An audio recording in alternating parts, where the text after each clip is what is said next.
All right, talk again once. I'm checking levels here. Hey, what's up? This is me talking. Um, did you know? Did you ever wonder why fire trucks are red? Well, books and magazines are red too. 2 times 2 is 4. 4 times 3 is 12. There are 12 inches in a ruler. Queen Elizabeth was the name of a ship, and Queen Elizabeth was a ruler, and that was a ship that sailed across the sea. Fish swim in the sea. Fish have fins. The fins fought the Russians. The Russians were also called the Reds, and that is why fire trucks are red. That was a really good ad lib. I I've been in sound and tech and all sorts of stuff for a very long time, and when you ask somebody to say something, they'll normally say, "Test, test. Is Oh that yeah, enough?" And it and you're never like, is. It no, is that's no. absolutely not enough. Absolutely not enough. That was Uh, so much oh, yeah. better. You're welcome. Thank you, thank you, thank you. We're gonna flip over here. I'm gonna come over because I need to add you over here on this scene as well. So we're gonna add window capture, which is gonna be Discord video, and of course it's doing its thing again. Thanks, OBS. This used to work so much better when I had an extra separate TV, which I'm going to have again soon, but I just don't have it yet. So it's Just put you there. go grab Peach's monitors. You know. Yeah, just go grab Peach's monitor. It's no big deal. She's not gonna. She doesn't need it. It's not a problem. No, not even a little bit. All right. Wherever you try to say tongue twisters, that's just cruel and unusual punishment, man. Like people have to understand what you're saying, you know? Peter Piper pick a pack of pickled peppers. Pick a pickled peppers. Peter Piper picked. Peter Piper picked a pack of pickled peppers. Where's the pick of There's a pickled peppers? camp Peter Piper picked. counselor I went to a super summer one year, and I Thank you, went to Remix, for super 100 summer bits. multiple years, but that camp counselor said he said the fire trucks are red every single time before a meal. And Yeah. by the end of the week, if you could remember it, if you could recite it, you got something back. And I don't know what the thing was, but I got that thing. I absolutely needed it. Well, I would hope so, because you've got it memorized all these years later. Oh yeah, yeah. Well, he's not still sending me stuff. That would be both like creepy and cool at the same time. I might allow it. Pastor Dame says to ask. He usually asks people to describe their last meal, which I find amusing. Because are we talking like the last meal you'll get before you're executed, or the last meal you ate? Like, it's kind of morbid, huh? Yeah, you know. Yeah. Ladies and gentlemen, welcome to Aki and Friends. This is Bubba from Love Thy Nerd Ministries. Hi, and we're so I'm really excited for tonight's episode. I think we're gonna have a lot of fun, a lot of good conversation. But Bubba, if you don't mind, I would love it if you would go ahead and just give us your general intro spiel for anybody who may not know who you are and what you do. So my name is Bubba Stallcup. I'm the CEO, founder, and president of Love Thy Nerd, which is a ministry that exists to love and serve our nerdy neighbors. And the way that we do that is by being an example of and also helping to train people to better love and serve their nerdy neighbors. And LTN does that in a billion different ways. 3 major ways we do it: thoughtful content, intentional community, and relational outreach. Because we believe that without any of those, people are not going to believe the things that you say. And we want them to not just believe the things that we say, but believe in the Jesus that we tell them about. Awesome. I love it. Yeah. So something that I love about what Love Thy Nerd does specifically is you guys are huge into board games, I feel like. And I feel like every time I'm anywhere with Love Thy Nerd people, there's some new board game being shown off. Yeah. What's your favorite board game? Man, okay, so that's kind of I'm hitting you hard out the gate. Question. It's a loaded question, and I like it. My favorite board game is actually not a board game. Okay. But that's fine, because that's really what people are asking you is basically what's your favorite tabletop game, right? Yeah, so that's fair. That's fair. Yeah, the board game, you're thinking like Monopoly, a game that has a physical board in front of you. But my favorite game that you play on top of a table, right, like physical game, is a game called Beasts of Balance. And wouldn't you know it, I don't have it behind me. It is somewhere else. I have got a lot of games behind you, but not that one, huh? Well, these are just the show games. Wow. Yeah, and they're really just show games because, I mean, I don't play most of them. But it's a game called Beasts of Balance. In Beasts of Balance, it's a double entendre because it's a physical game that has a digital component to it. And what you're trying to do is you have these like geometrically shaped animals, and you're trying to stack them on top of a Bluetooth plinth, this platform. And they have what amounts to, basically a QR code. on them somewhere, and you scan that QR code. And when you do that, it registers it in the iPad and it knows what it is. So it's a very advanced game. It's tracking the weight is what it's doing. That's crazy. So you put the animal on the plinth, and then when you do that, it knows, like I said, how much it weighs, but it also, you're stacking it here, but you're also putting it in the digital space. So it has sky, it has land, and it has water, 3 different areas. And like if you scan the octopus, it puts the octopus in the water, obviously. And every round that you don't do something with that animal, it loses health. And so you're balancing the beasts physically in space, trying to get them all to fit on this plinth. And you're also balancing them in the world, trying to decide what you're going to give your time and attention to. And so that's that double entendre. That's amazing. One of my milkshake games, because you can just play it and people will just start to flock all around you. Oh, I bet. Yeah. And just like, it's pretty sick. It just sounds really fascinating. Yeah, it's great.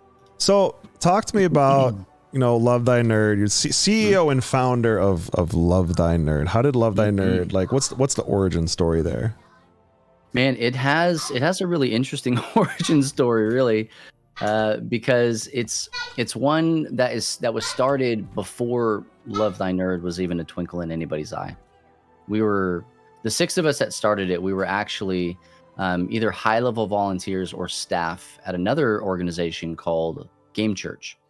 And I love Game Church, man. Like it's one of those deals where we absolutely did come from them, and we kind of had what would amount in this space to kind of a church split, but we love them, and that it's such a big part of our story personally and also as an organization. And so like that's where we came from. And it started in, oh my gosh, we're about to do 5 years as an organization. Wow. Yeah, March 8th ish, maybe time frame. It's like Jesus' birthday. We just kind of we'll just celebrate it, when it feels right to do that. Yeah, absolutely. We think it's in March. We think it's in March. All signs point to March. That's awesome.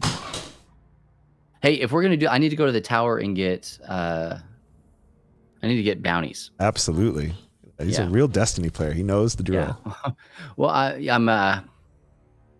I'm not a complete filthy casual. Jade asked me the other day, he's like, "Hey, are you playing Destiny anymore?" And I was like, "Man, I'm not really playing much of anything." And he goes, "Yeah, usually when I'm playing, nobody else is playing."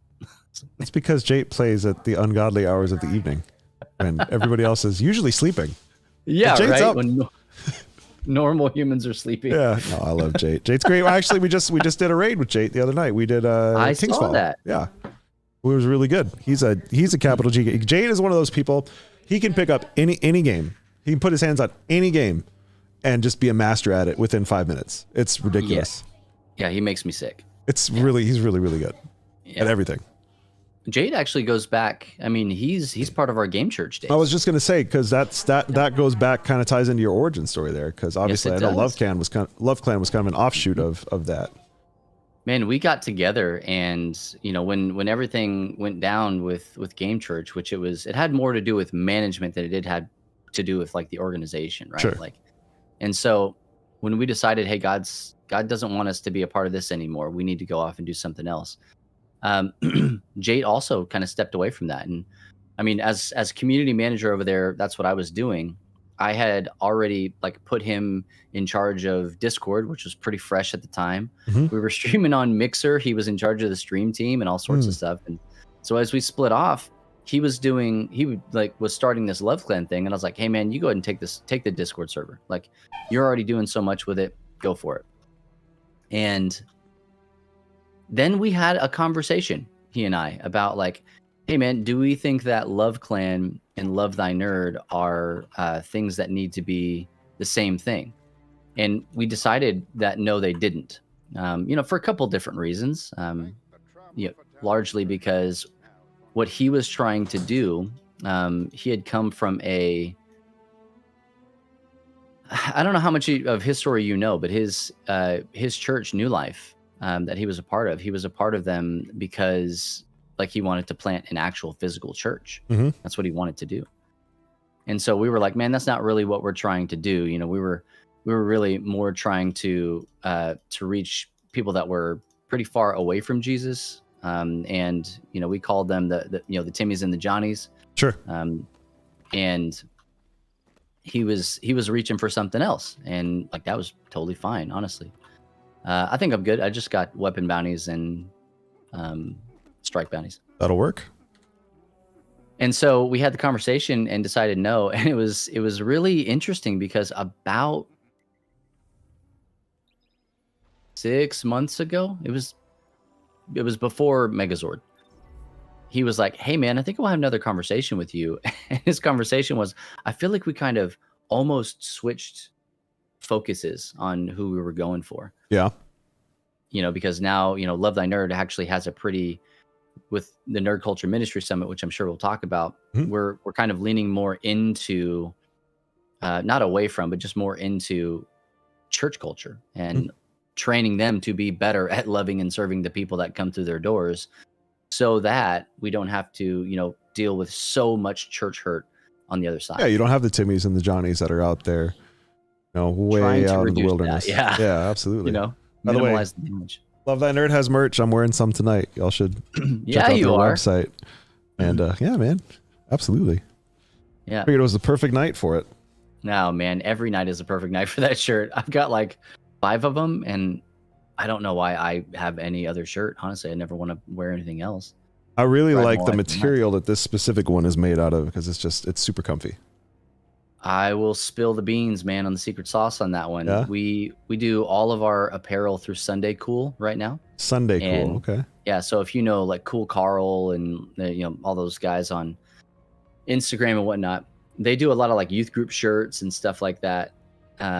But it is a super soft tee. I mean, super soft. And all of the ink is it's water sublimation. And so like it's a part of the fiber.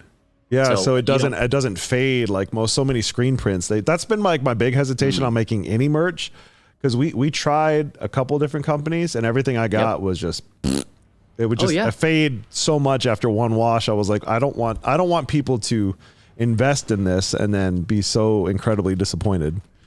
I told people I want, whenever if your house is on fire, I want you to grab your LTM merch. Like that's how good I want that stuff to be. I love that. And so I think that we get pretty close most of the time. Sometimes you miss the mark, and it's not really us. It's whoever the manufacturer is, or hey, they were out of the stock of whatever. But like that particular shirt, we labored over that for a long time. We argued profusely over the words that would be on there, the color scheme, everything. But it is a massive conversation starter for us. I love it. No, it's great. You cover so many different nerd interests just in the one. We try. I think it's amazing, and it just shows that's, you're not trying to reach just a certain segment of nerd culture. You're out to reach anybody and everybody.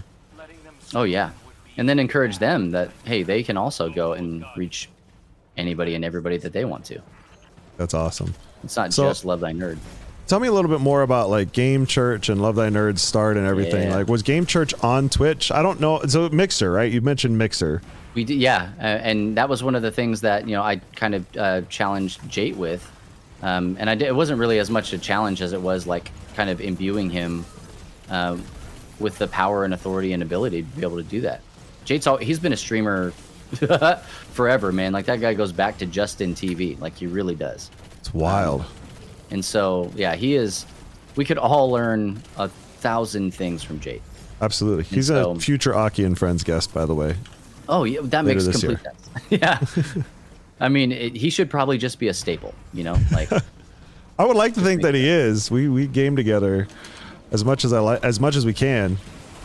He he does so much with indie games and so many little one-off and different offshoot stuff that it's a little bit harder to get multiplayer stuff going, but yeah, he had his like multiplayer Monday thing going for a while. And that was really cool, but then he found, just personally, he was like, man, I don't get the interaction with chat that I would like to have, when I'm locked in. I thought he absolutely hated Call of Duty. He doesn't. is just not good for his stream. And No, so, because he's so interactive. He's so good at talking in chat. That's why, like, for me, like, Destiny is like always my go-to game. Destiny's the one game that I can sit, I can read chat, I can talk to you, I don't know why, but this is like the one game that's really easy for me to juggle everything.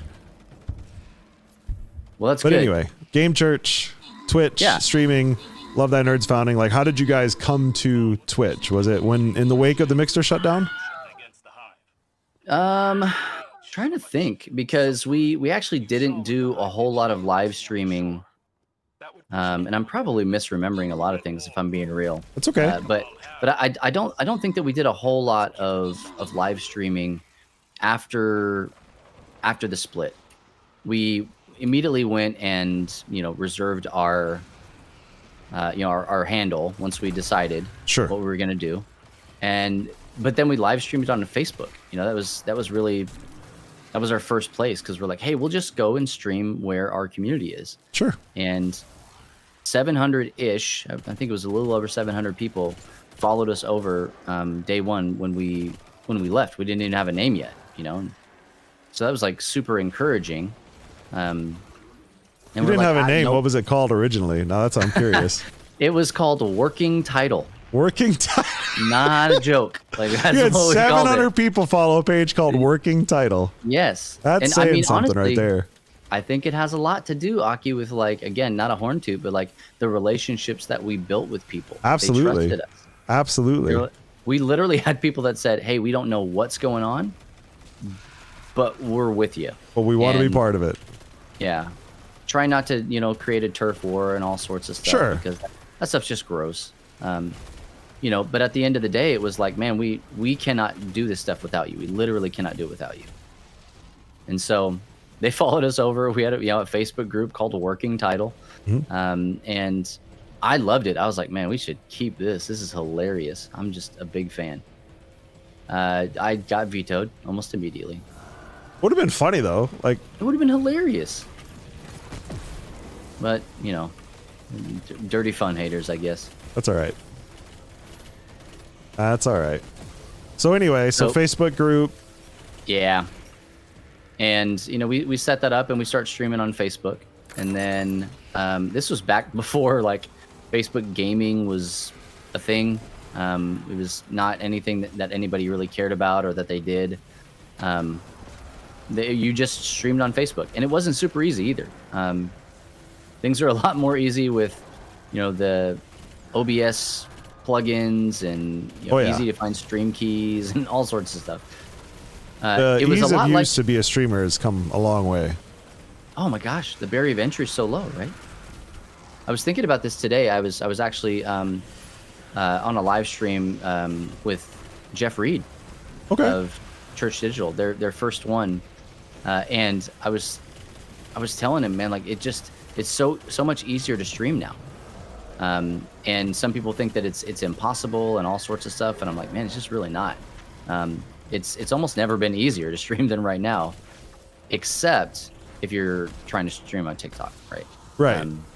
Yeah. TikTok or Twitter or Instagram Live, like they're really holding those keys close. But well, not only that, but just the integration and the way like TikTok has their own live client, right? And so that is kind of a pill to use because it's so resource hungry. And then there's this new vertical plugin, which is super duper cool, but I haven't been able to get it to work yet. I actually have a ticket open in their Discord because of the issues I've had with their plugin. Apparently it's a very common thing with high increase to rendering lag and all of these things. So, but I think that that's going to open up the potential a lot for people who do have keys. Yes. Will help a lot. And so that's the thing, right? If you have the key. And so that's kind of what it was like back in the day. And I say back in the day like it was 1,000 years ago, but I mean, in technology world, it does feel like, that was quite a bit, right? Yeah, back then, today would have been the not too distant future. Yeah. And so, it's we decided. I actually, made the ploy for not Twitch, but instead go to YouTube. Okay. Because I was like, hey man, if we're just visionary.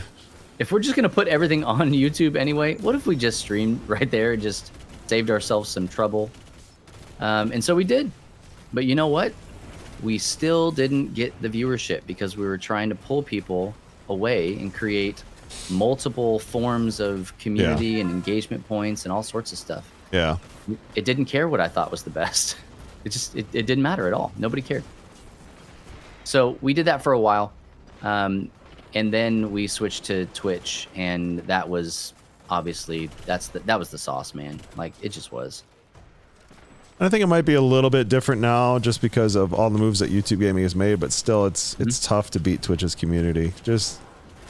There's really no other place that does live streaming the way that Twitch does, and I think that's probably not going to change anytime soon. Not unless, somebody buys Twitch and just burns it to the ground.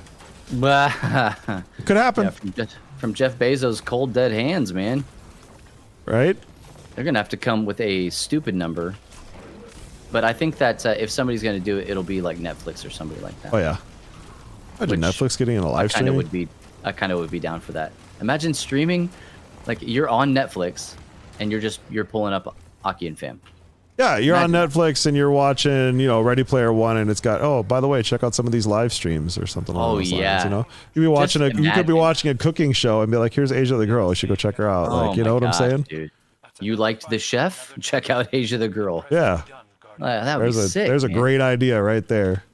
That would be sick. That'd be awesome. So then we started saying like, all right, well, we'll play some games. And I mean, I was streaming from my MacBook. Like, it was not good times, man. It just wasn't.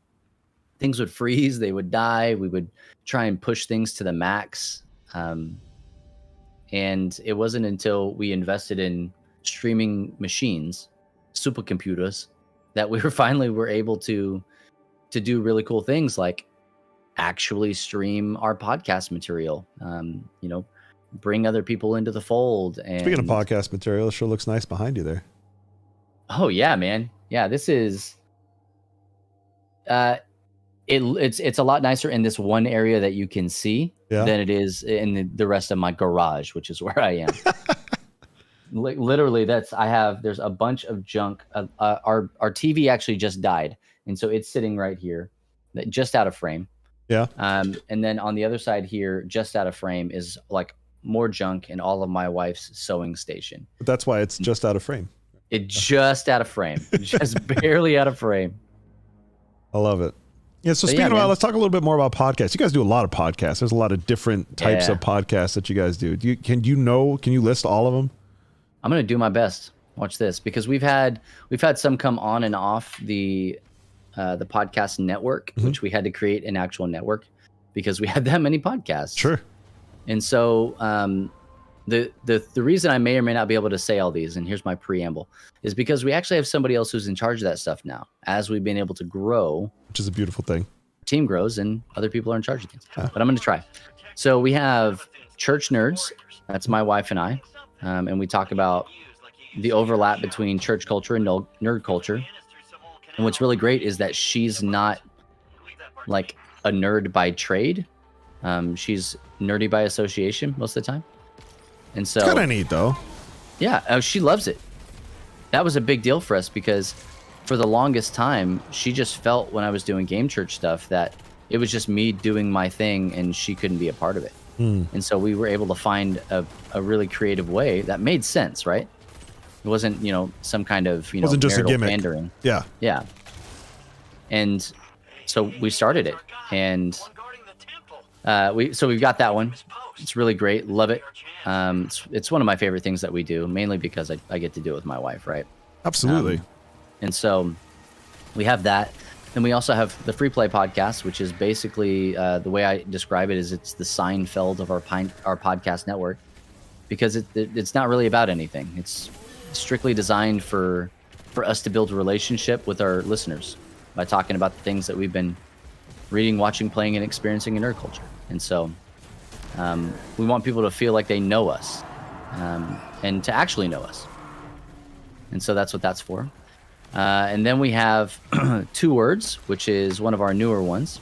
That is our wrestling podcast. And which is so neat, right? Like, because we're talking about, a churchy kind of church nerding podcast. Then we had, a Seinfeld podcast, not actual Seinfeld podcast, but you know what I mean. And now we have a wrestling podcast. Yeah. And that's what it's designed to do, man. It's like I remember having that conversation and pitching it to the guys who actually do it now. And I was like, hey, I'd love for you guys to have this podcast on our network. And they were like, why? There are so many of them out there that are better than us. And I was like, but not on our network. Yeah. Like this is for the people that come through our community that share this affinity. And so we'd also pitched an idea to a couple of guys about a comic book podcast. And so we have one of those called The Pull List. And they just talk about their pulls and the stories that they're reading and things that are happening in that culture. And then we also have Back Row Morning Show, which we have a radio station, ltnonair.com. You can check that out if you guys are interested. And that's literally the morning show for that. They record it like a podcast, and then they syndicate it. They record it on Tuesdays, or I'm sorry, on Saturdays, and they record a week's worth of stuff. And so, am I missing one? Somebody's gonna be really mad if I miss their podcast. I don't think I'm missing one. I think those. Well, are you're all not the on the record here. I don't know if anybody's going to come back from. Says you. You know, listen. Yeah, right, man. That's right. Oh man, that's amazing. So, talk to me about kind of the early days of Love Thy Nerd. Like, who were some of the first people you had come alongside you and say, "Okay, I believe in this. I want to help. What can I do?" Man, she's out. Like I said, outside of the the 700 people that followed us day one, a lot of those people became our people, and I don't mean that in a manner of like we own them. We send people over here to to Aki and to wherever they are, finding life really.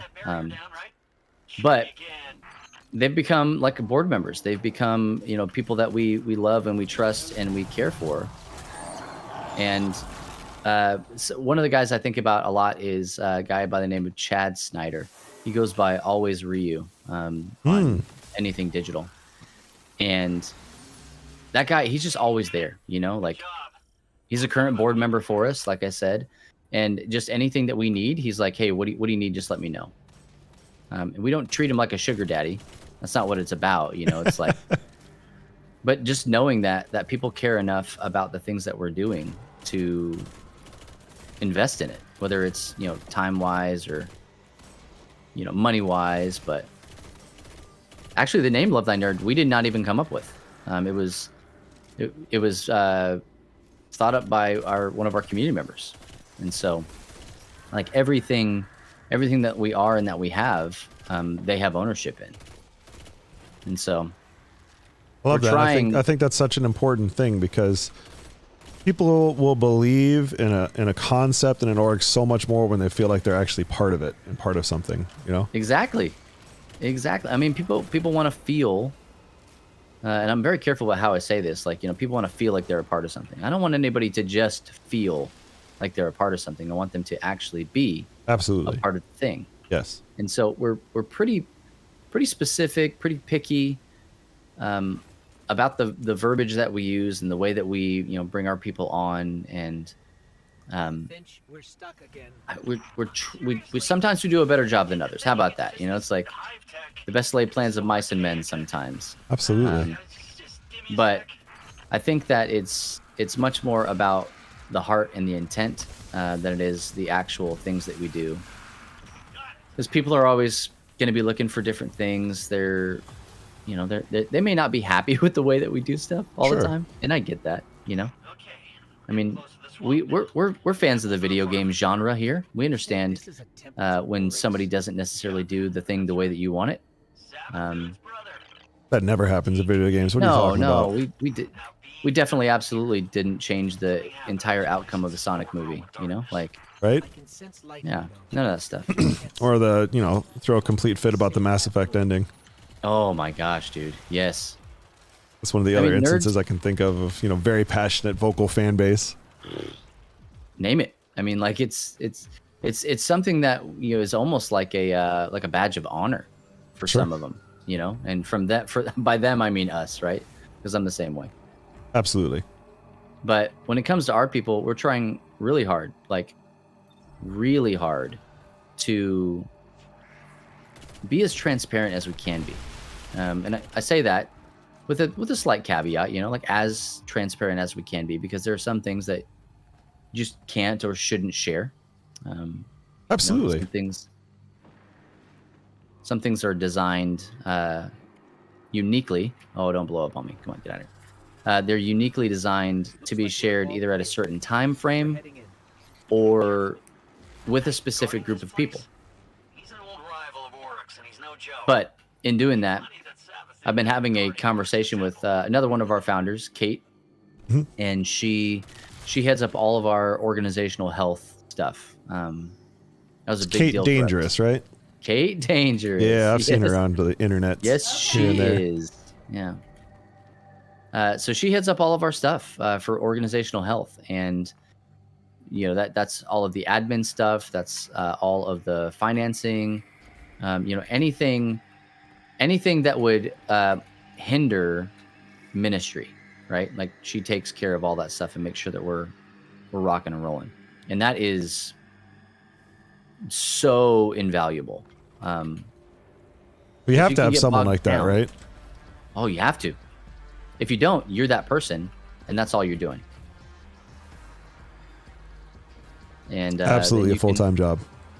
You can lose. I mean, you can like legitimately lose out on the thing that God is calling you to do because you're so caught up in making the thing happen. You know, making sure that taxes are paid and filed, and people are, you know, getting their W-2s, and you know, all that good stuff. We have somebody who does that, and she's uniquely qualified to be in charge of that and to do it.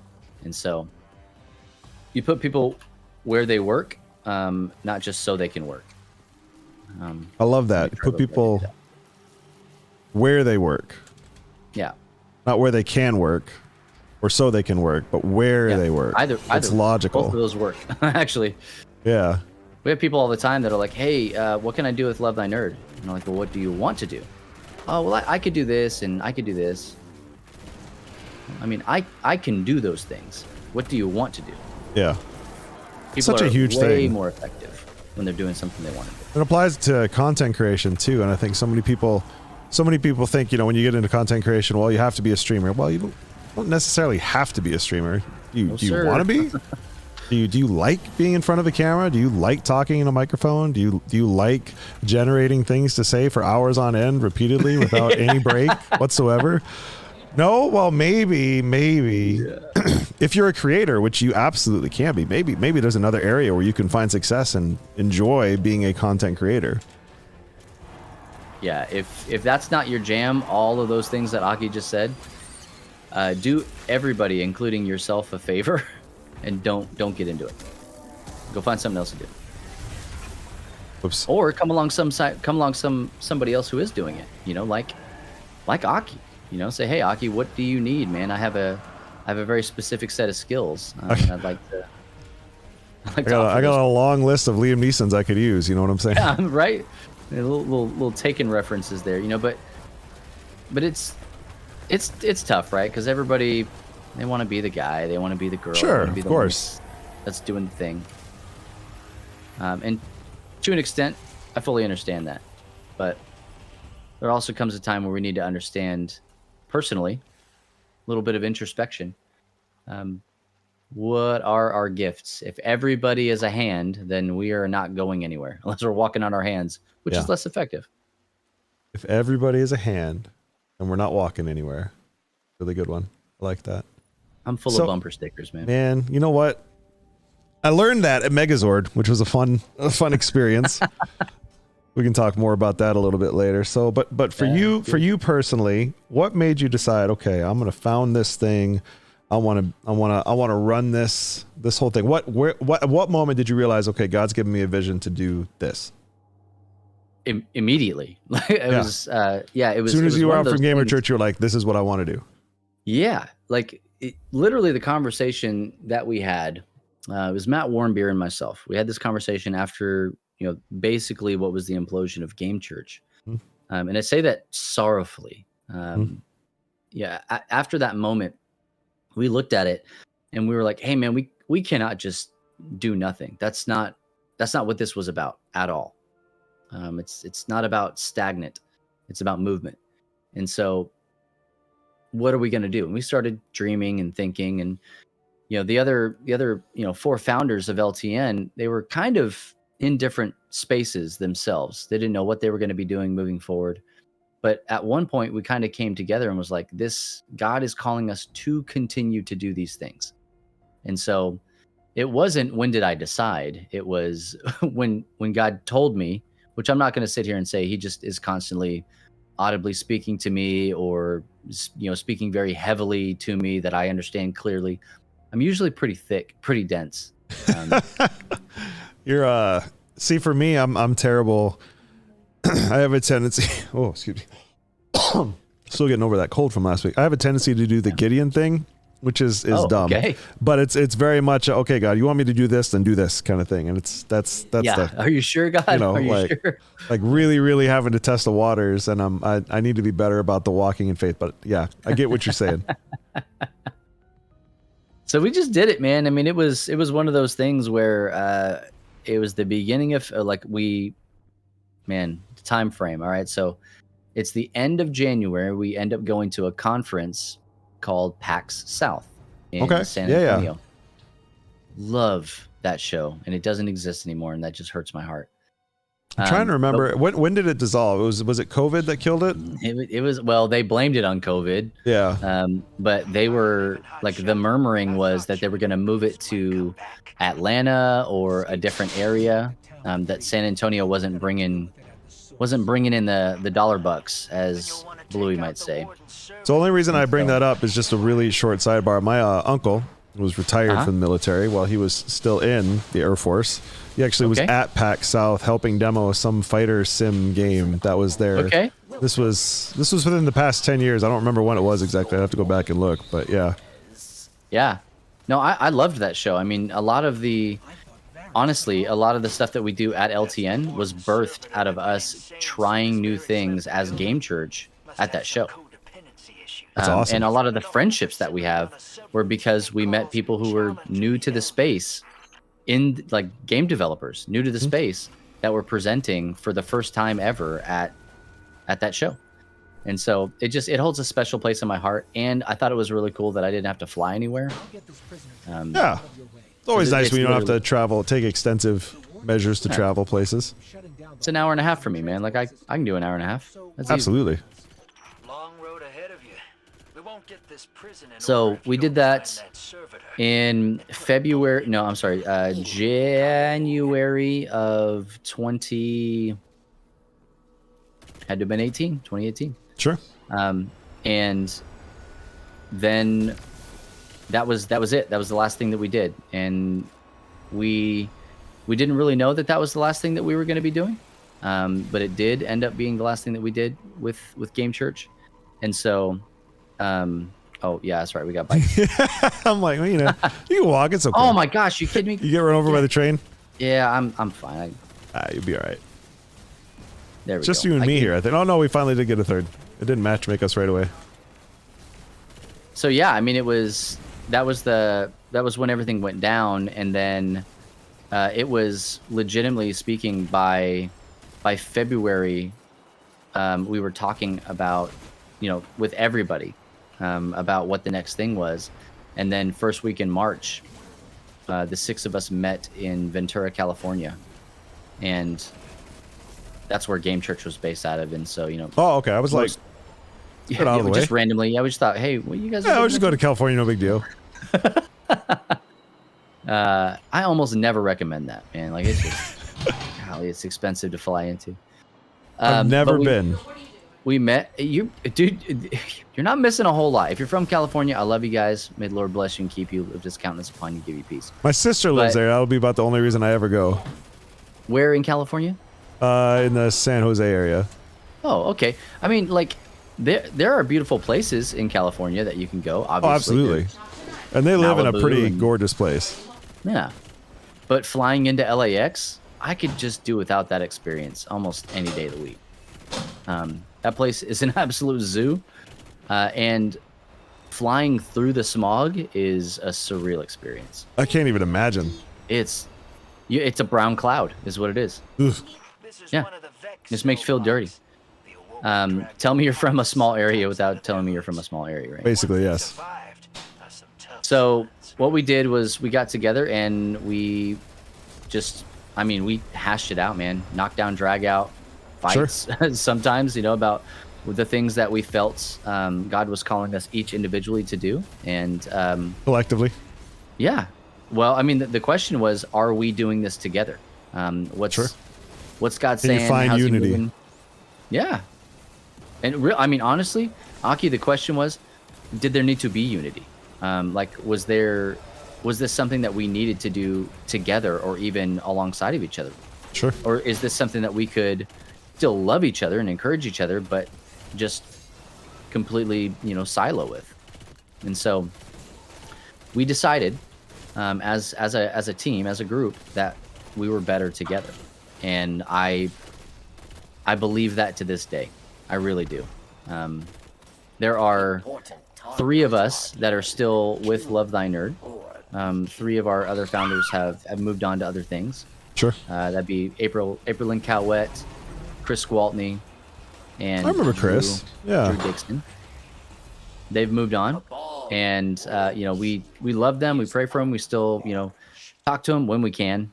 Not like we're having daily conversations with everybody, but you know, they're still like there's. It's not like, oh, they left. What happened? It's like they're just not. God called them to do other things, and they moved on. Because that happens, right? Absolutely. And so, I mean, those of us that are still here, it is not that we're better than them or we're more resilient or whatever. It's just like God was not done with us here. And so, that's how we started, man, was, you know, answering that call, you know, just being diligent to do the things that God has called us to do and move in an area where we actually felt like we were kind of, you know, what's the word I'm looking for? Like hindered a little bit when we were with Game Church because, you know, it's somebody else's thing. There's more red tape. And now we get to start this thing from scratch and just do whatever we feel that God's calling us to do within reason, right? We can't just be like, God wants us to go and steal, you know, the Declaration of Independence or something like that. That's right. That's right. And so, like, it just... Worthy Mission, they made a movie about it. Yeah. There's another one coming out. Did you know that? I thought it wasn't it a TV series? I think they're making a TV series, right? That's right. Yeah. Disney got me again. Absolutely. Kill them. But that was it, man. Like, when did I decide? When did we decide? We didn't. You know, God was like, this is something that we still need to be doing. And I think that even if it is, you know, I hope this isn't the story, but even if it is just for a short season, right? I can think back and look at all of the things that we've already been able to do, not just like, oh, look at what LTN can do, but the people that we've been able to meet, you know, the impact that we've already been able to have, the conversations that we get to be a part of, the ground floor, as it were, you know, that we get to be in. Like that's special, man. Like that does not happen every day. I agree. And I don't think that's gonna, in my opinion, I don't think that's, you know, changing or diminishing anytime soon. If anything, it's only going to grow, especially as you everything coming out of Megazord and the Nerd Culture Ministry Summit, all of the things that are coming out over this next year. I think there's just a lot of really interesting and neat opportunities. And I mean, just recently you guys brought on, I say recently, it's probably been a little while now, but brought on Frost as a full-time, you know, digital missionary, which is super duper cool. We brought on Frostbite 4, aka Luke Filippiak. He's the homie. He's a really good dude. Yeah, he's our IRL events lead, and so I mean he's in charge of putting together NCMS, and also he is taking care of all of our mission trip stuff. And so anytime we go to a convention, like he's making sure that we have a team for that, and so. He's also doing like game nights and putting together, you know, a network of people that are creating really cool and amazing spaces for people to just hang out and have a comfortable and safe space to belong. You know? And he's really good at Marvel Snap. And he is good at Marvel Snap. That poor guy just can't quit it. That's right. I credit Luke, Love Thy Nerd, and Megazord in general with my Marvel Snap addiction, which I've also got my wife hooked on now. By the way, she plays the crap out of it. So I think I play a lot of it. I do. And then I see all these other guys and I'm like, I've never played this game ever. Not one day in my life. yeah, I don't want to talk about my collection level. What is, I want to know what it is. Guess. Over If you had to 2,000? guess. I'm going to guess 2,500. What do we have here? Higher. Get out of here, Aki. I just crossed 2,700 last night. Finish what you started. Aki. My collection level, and I feel like I'm working the hardest I've ever done anything in my entire life with this thing.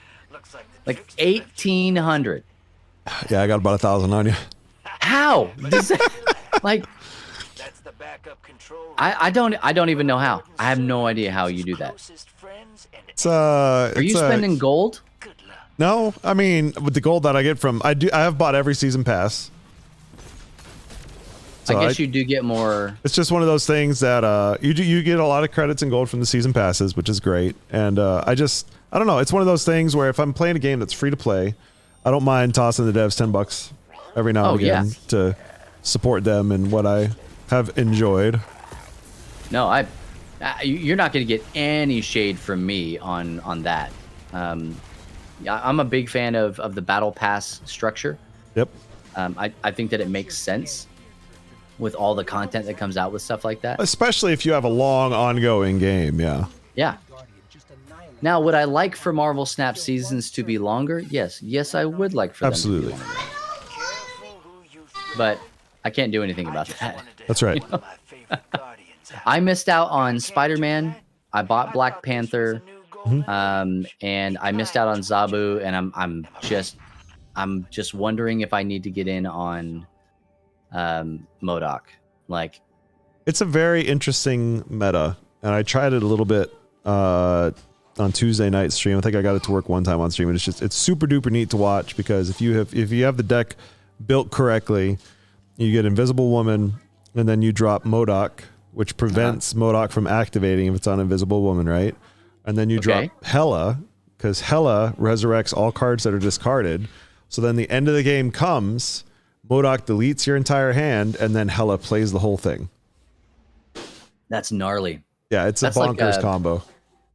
Like a reverse Agatha deck. Yeah, yeah. But you don't have any control, obviously, over where the cards are played, do you? Yeah.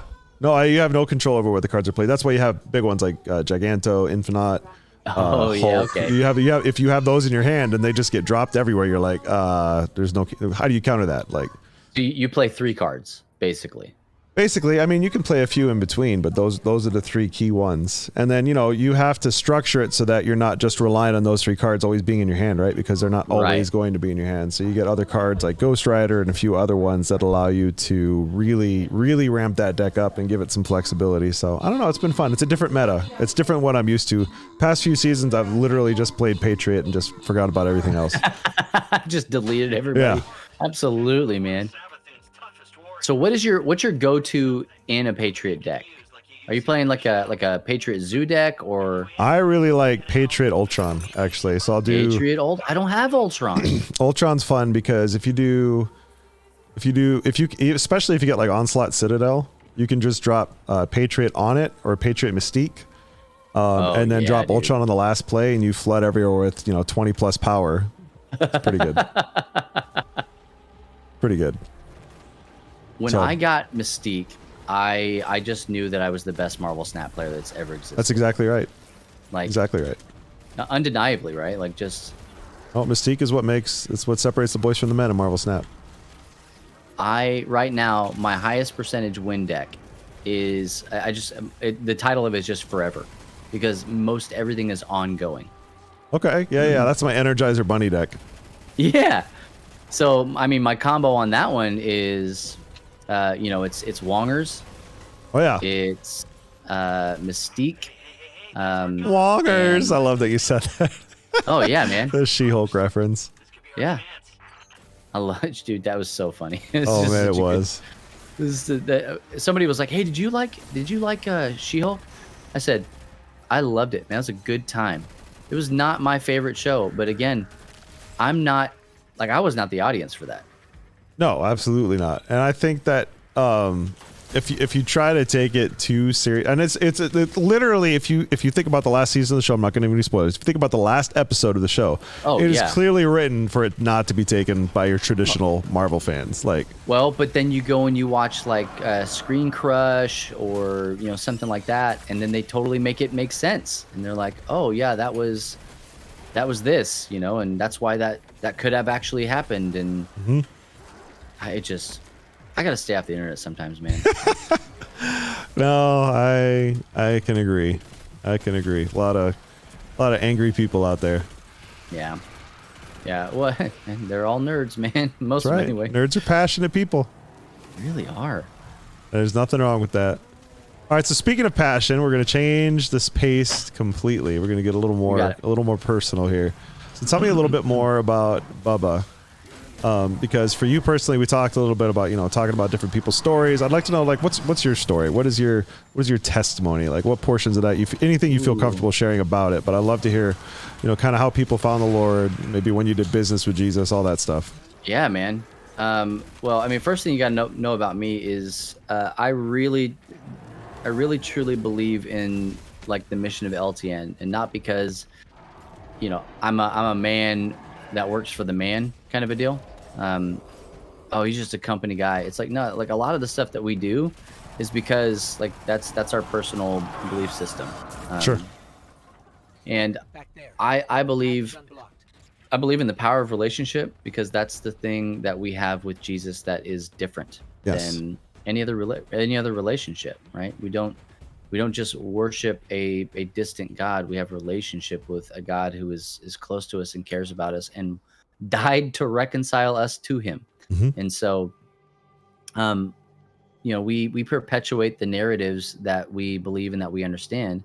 And that's the one that I believe and I understand. And so when it comes to me and, even really answering something as simple as, what do you feel comfortable sharing? The answer is anything. Everything, whatever I think is going to further a conversation and or a relationship. There's nothing necessarily that's off limits, and I have felt the end of that before, where I'm like, man, I don't want to answer that question, only because I don't see the point in answering it, not because I'm ashamed of the answer or anything like that. It's just like, I don't think you're asking me that question with the purest of intentions. Right. It's disingenuous. Or it's gotcha journalism, right? Sure. And so, it's one of those things. But at the end of the day, like I'm totally fine with answering anything in anything and telling stories that I think are going to help, people maybe work through something or, progress in their faith, or their faith journey if they don't feel like they are a person of faith just yet. Sure. And so, it's it's one of those things where, I am a different class these days. Okay, but I just, man, I didn't really grow up in a Christian home per se, and I'm sure that would kind of make my dad cringe for me even to say that, because we went to church every Sunday. I remember him, for lack of a better word, dragging me to church and my sister to church. But I don't know that we were ever like a Christian family per se. And so my journey with the Lord really began in those moments, but it was not, it's not finished. It's not even finished yet, but it wasn't even realized or actualized until much, much later. So that's why I asked, when did you come to know Christ and when did you do business with him? Because that's something that my father-in-law, he says, everybody, if you grow up in church, you come to know Christ at an early age, but you do business with him later in life when you've been through a trial or when you've really decided, okay, I want to really follow Christ. Yes. That's a different decision. I love that.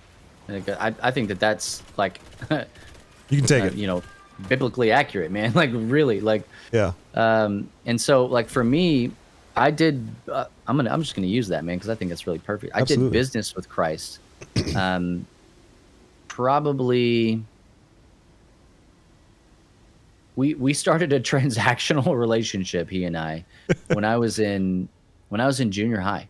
Sure. We're stuck again. Again, I had, known some things. I'd gone some places. I'd talked to some people. I'd done the church camp stuff, blah blah blah, whatever.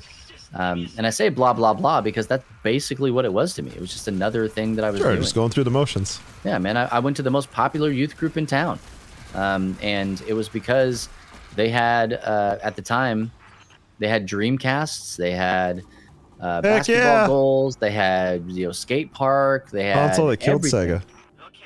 Sega. Exactly, dude. It's sitting behind me. I totally understand that. I have a friend of mine who's a Dreamcast apologist. Like he said, greatest console ever made. Oh man, that it was a console ahead of its time in every single way possible.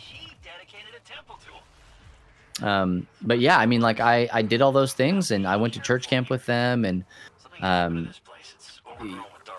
didn't really care about anything, honestly, and just did the things because it was cool and it was fun. It was Sure. Whatever.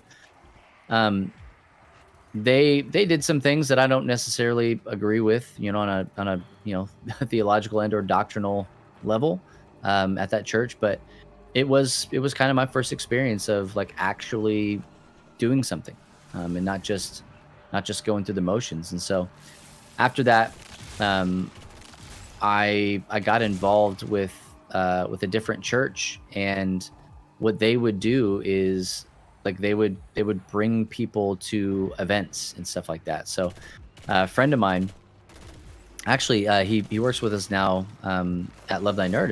His name is Matt Coker, but he goes by Radio Matt over there. Not Matt Prime. Yeah, and not Matt Prime. I'm a big fan of Matt's. Matt's make good best friends. If you don't got one, go get one. Because Radio Matt, he was my best friend in high school growing up. Okay. Actually, it's probably more fair to say he was my best friend in junior high, because that's usually how that works. It's like a tier, and people move along tiers and stuff. Sure. Tier list of Matts. Yeah, I'll just get all my friends and I'll put them into tierlist.com. That's MySpace all over again. Anyway. That's exactly what it is. So he invited me to a Newsboys concert, man. Oh man, love the Newsboys. Yeah, like I remember it. I will, as long as I have memory, I will have this memory. We went to the Step Up to the Microphone tour. Yeah. I saw their drummer go like. Was that when he had like the drum machine and he strapped in and like, up and rotated around? Yes, he would turn around and do all sorts of stuff. And I'm like, man, being a Christian's cool. So like, but they were like, hey man, we'll pay for you to come to this thing. It'll be really great. The only thing is you have to come to church the next time we meet. And it was like Friday, Saturday night or whatever. And I was like, yeah, okay. I mean, no problem. And after that, I was locked in, absolutely locked in. I loved it. It wasn't a big church, man. It was just like a really small youth group. Just people that basically, did most everything for free. It was my first understanding of like lay ministry and, all sorts of stuff like that. And so I didn't know any of that going into it. No idea. I just thought, oh man, this is really cool. They meet, they play games, they hang out. I want to be a part of that. And then most of the Jesus stuff came way after that. It's kind of the age-old adage, you belong before you believe. Sure. And, well, I think that sometimes that might be a little bit overdone. I'm not mad at it, right? It's just like, I wish that it was different. I wish that there was a different avenue that we used for getting people, I don't even want to say into church, but, to get him in the faith. And sure. So, but I did that, man, and I was there all the time. I mean, if the doors were open, I was there. Sometimes if the doors weren't open, I was there. And so I lived about 2 miles from the church. And on Sunday mornings, I would get up and I would walk the church. Wow. How far was yeah. the walk? So it was about 2 miles, and I think that probably took me, I would say, roughly 45 minutes. It's a decent hike.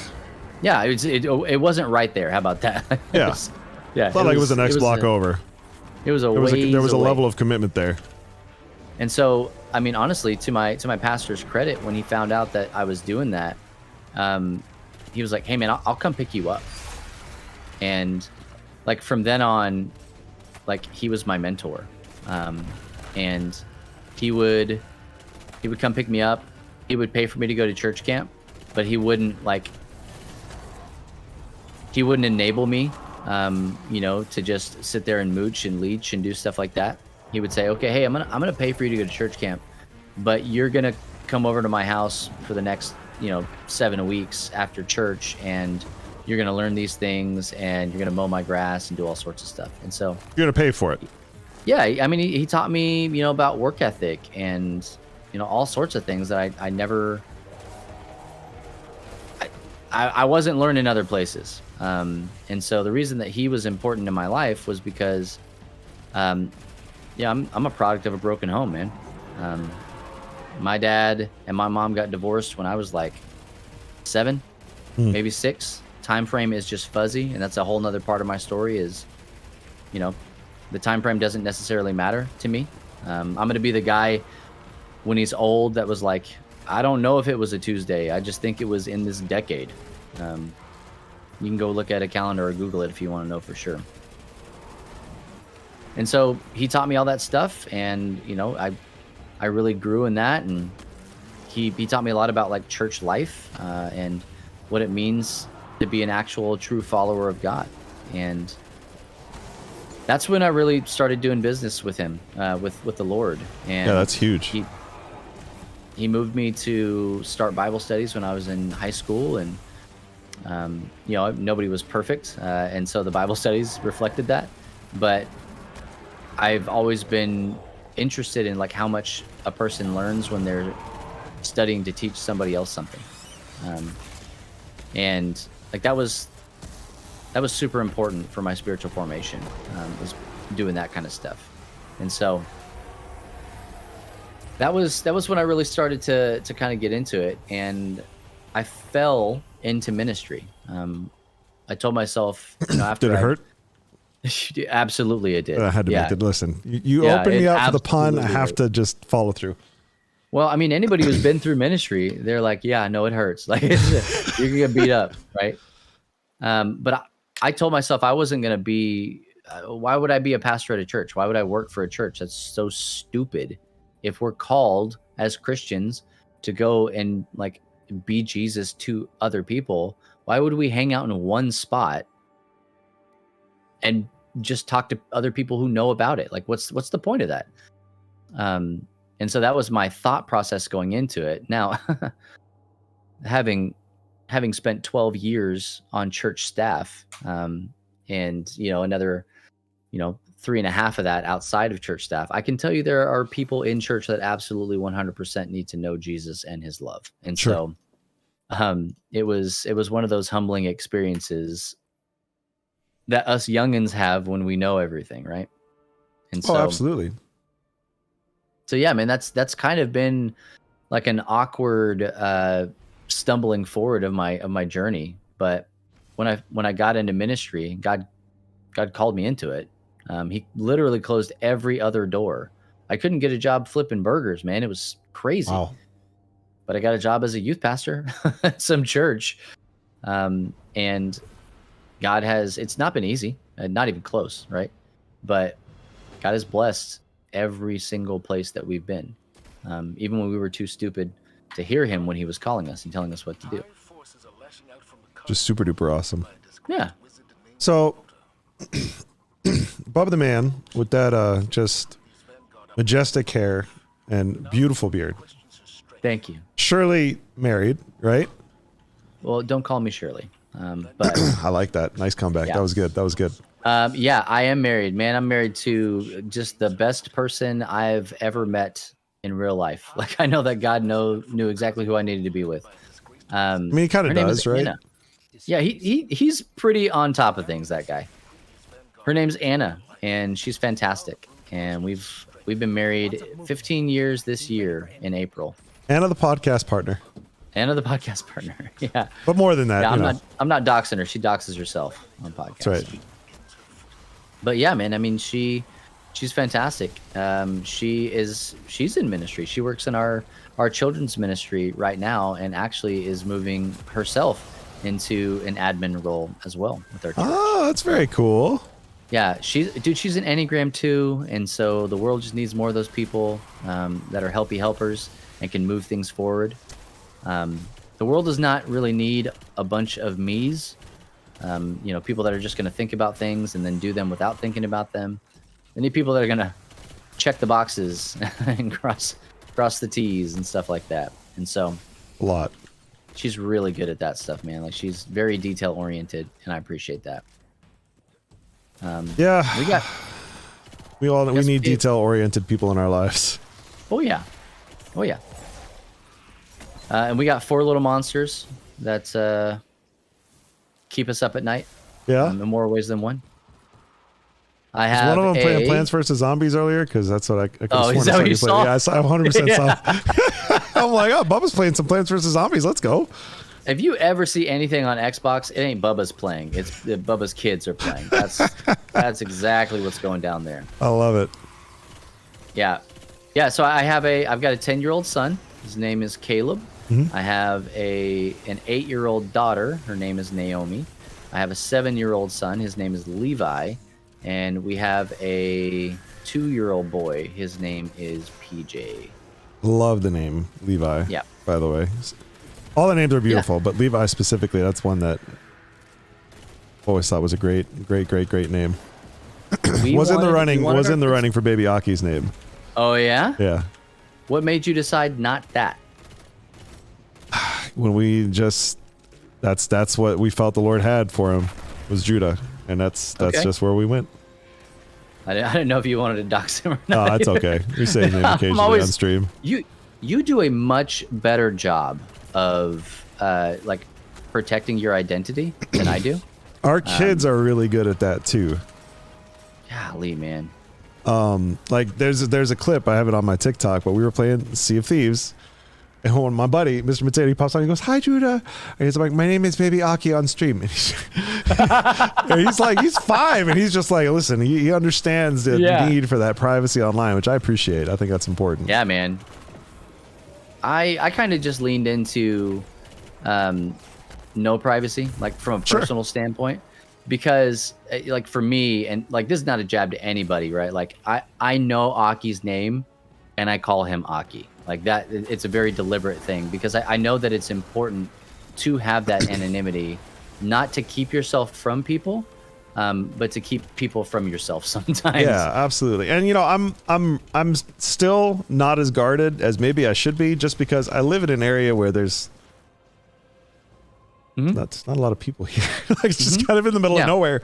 Like I'm very open about the fact that I live in the Black Hills of South Dakota, because you know, we have people come to our house. Like we openly invite people. Like, Bubba, you ever want to bring the fam up? You want to come see Mount Rushmore? You got a place to stay. I would like, come love on. to see Mount Rushmore. I want to see both of them. Come on up. Both of them? Yeah, there's 2, right? Like there's Mount Rushmore, and then there's like the one that was started like right next to it. Is that accurate? No. Oh man, see, I spend too much time in the internet. I need to go and see actual things. That's amazing. Yeah. Yeah, St. Bear's going to come visit this summer. I'm excited. Oh really? Yeah. Yeah, it's going to be great. So married, 4 kids. Yep. 4 of them. Do you guys take vacations? Vacation. I feel like I've heard that word before. I'm trying to remember. Because I know you're busy. I'm just curious. I mean, honestly, a lot of it has to do with, schedule, yes, but more than that, like vacations are expensive. They are expensive. Like, so I am a missionary. Here's the better question. What is the wildest, craziest vacation and or staycation activity you've ever done? Okay, so as broke as I am, Sure. That is not the truth of everybody. in my Wild family. doesn't mean extravagant. You know what I'm saying? Like, Well, but this has to do with extravagant. okay. Like I have a brother. Actually, I have several brothers. Oh, and chat's correcting me. You're talking about Crazy Horse, which is it's relatively close to Mount Rushmore, but okay, thank you. I'll tell you more about that another time. Anyway, Okay, it's good to know I'm not absolute crazy. you're not absolutely crazy. It's just Not it hasn't changed since absolutely I was in high school, so don't feel bad. Oh, yeah. That's There's been, nothing new there. You know, 21 years, so it's been a minute. So my brother, very successful businessman, Okay. owns several businesses, and right now is like running like a very successful like resell pop collection business. JMP, if anybody has Ooh. ever. Yeah. I love yeah. Jane Pay. Super cool That's dude. my brother.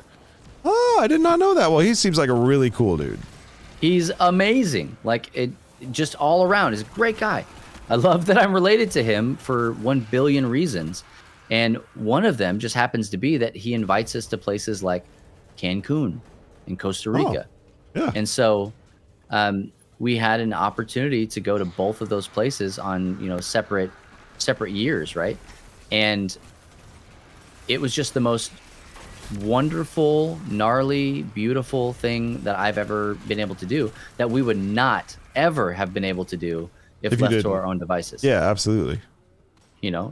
Like seriously, just this year, Anna was like, "Hey, I really wanted us to go back to that resort in Cancun that we went to for our 15th anniversary because we've never like actually taken a vacation." And Yep. so she's like, "I really would like for us to be able to do that." And then, we're going into somewhat of a recession here in these United States of America, and so like Tough things times are- ahead, possibly. things are moving and shaking and not all in the good ways. And so, we don't get to do the things that we would like to do all the time. So when we do get to do them, oh, don't kill me, bro. Come on. You're fine. When we do get to you're do them, fine. they're special. And we want to, kind of raise those Ebenezers and revisit those moments if we're at all possible, if it's at all possible for us to do that. And so I would say that that's probably the best vacation thing that we've ever had the opportunity to do is to go to Cancun. That's Now really, we did go really to cool. Costa Rica. It was much different. It wasn't at a resort. We went to, it basically, rented an Airbnb in Costa Rica, and then just went and saw the sights and did hikes and all sorts of stuff. It was amazing in its own right. But man, there's just something about like not having to worry about anything and stuff just being right there. Sure, Like, absolutely. hey, you're hungry? You just go down to what amounts to the food court, but it's like the fanciest food court that's ever existed.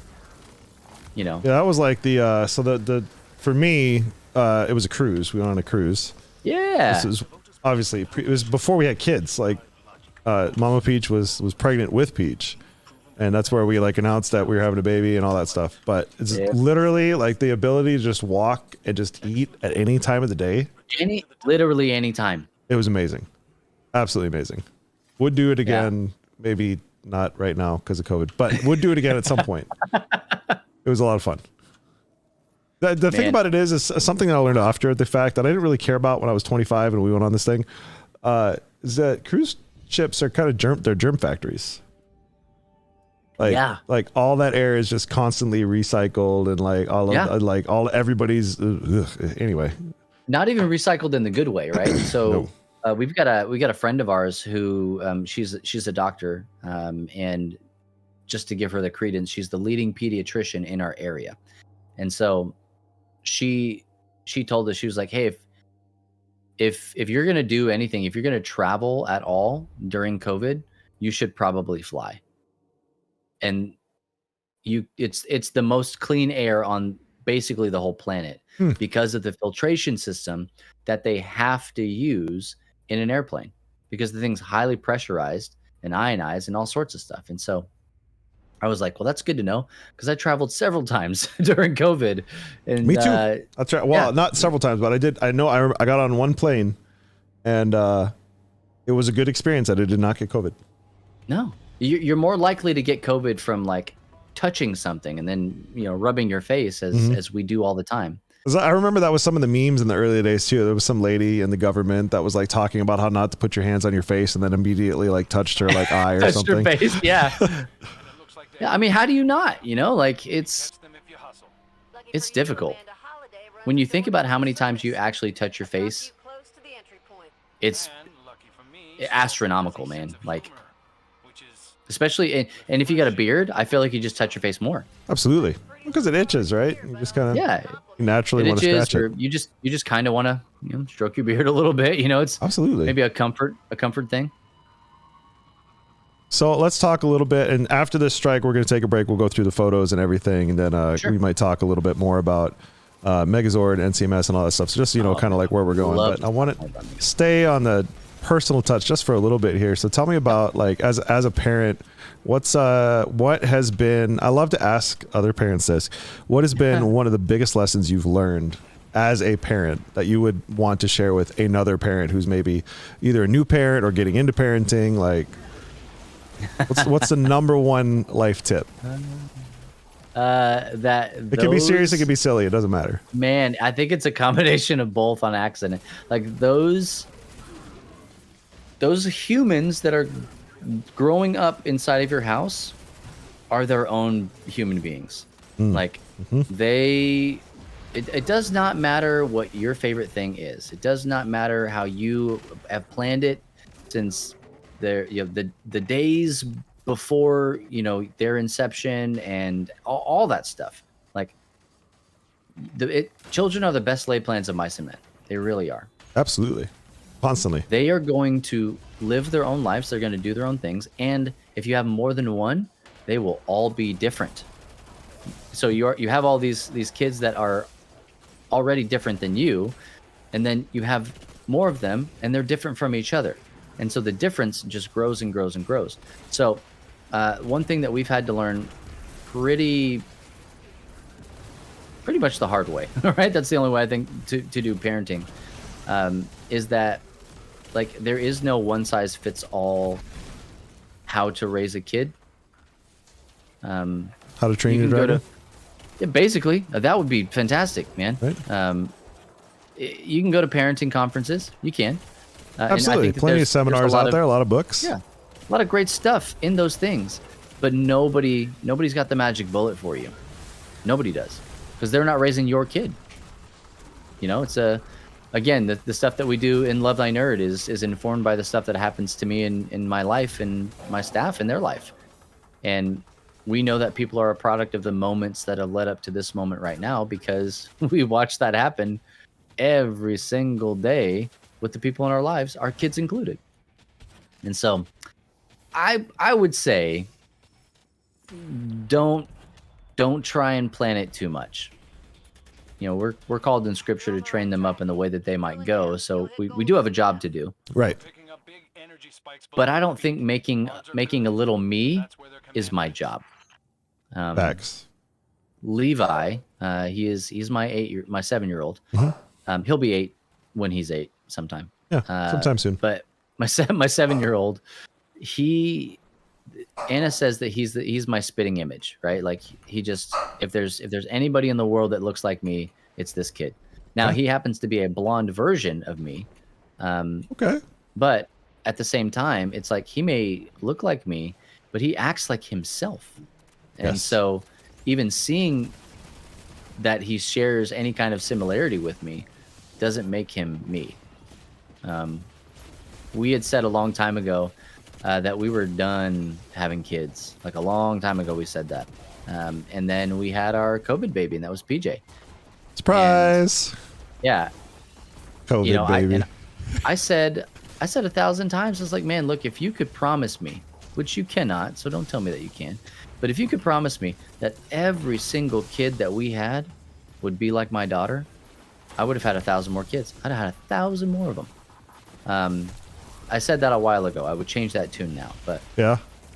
But I really loved and cherished how sweet she was, and she was different than boys, and it was just it was gentle, and like God knew what I needed. He knew what my wife and I needed, and so we had Levi, and Levi is his own person, and he is great. He is fantastic. And then we have PJ now, and PJ is exactly, PJ stands for Peter John, so we just call him PJ. PJ was exactly what we needed in that moment. He was not what we wanted, and that I don't mean that, you know, in any kind of negative way. He just wasn't. Like, we weren't expecting that. We weren't asking for it. We weren't looking for it. Just what happened. But God knew exactly what we needed. Anna had just, I mean, man, that week that couple of weeks was tough. We were gonna have PJ. That was the thing that was gonna happen, because, you know, he's on the way. Yeah, no avoiding it. Incoming. Yeah, he's gonna be born January the 18th. We got a C-section scheduled, whole 9 yards. Okay. And then Anna's mother passed away on January the 8th, and that was devastating, absolutely devastating. But God gave us PJ at the perfect time that we needed him, because we needed somebody that needed us, especially Anna. She needed a thing to take her mind off of it, to help her grieve when she wasn't just completely, you know, over you know, encumbered, completely overwhelmed. with Yeah, grief, I mean, with you know, literally just lost a parent. So yeah, and I mean, Anna and her mom were thick as thieves. I mean, just very tight. So was I. You know, I mean, I had already lost my mom at that point to cancer.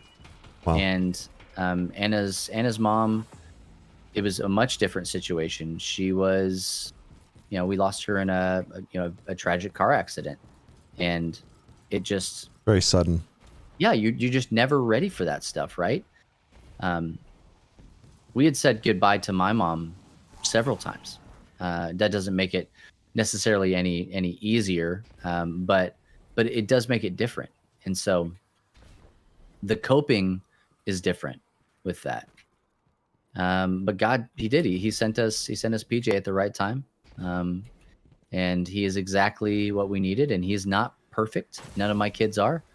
None of your kids are. None of anybody's kids are. I'm not perfect. Yeah, my parents' kids were the only kids that were perfect. And so you know, it's one of those things where if you go into things with an idea, a structure, and nothing is going to shake you from that structure in parenting, all you're doing is setting yourself up for disaster and heartache. There ain't nothing but pain and misery down that road.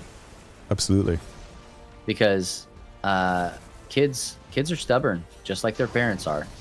And if they need to prove a point, they will prove it, and they don't care how much trouble they get in. So no, they really don't. No, they really don't.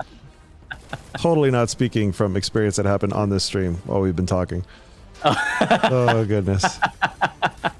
I love my kids. I really do. I love both of my kids, especially the one sitting next to me right now. Dude, I'm telling you right now, Aki, like, the way you do your stream is an inspiration, my guy. Because anybody who has tried to stream with their kids, they know how difficult that is. And really, anybody who's tried to do anything, anybody's tried to talk on the phone while their kids are in the room, like, it's just difficult. Let me tell you how many times my dad had to have me correct where I was holding the flashlight. You know, any of those things, right? Like, I'm telling you, man, like, it's great, and I appreciate that that you do it and how you do it. I always wanted this stream, and this has been my mission statement since day one. But I always wanted this stream to feel like home to maybe those who don't have one or have a toxic relationship with theirs. I want everybody to feel comfortable here, but also to see that it's real, right? Yeah. You know, yes, there's a reason we have the dad stare. We have the mic muted occasionally when we're talking or hollering at the kids, but that's life, right? Like, hey, that is part of it. There are times when the kids come up on stream, and I will have to have conversations with them in front of the microphone and be like, okay, we're going to do this right now. You're going to do it live. You're going to listen. That's how it's going to be.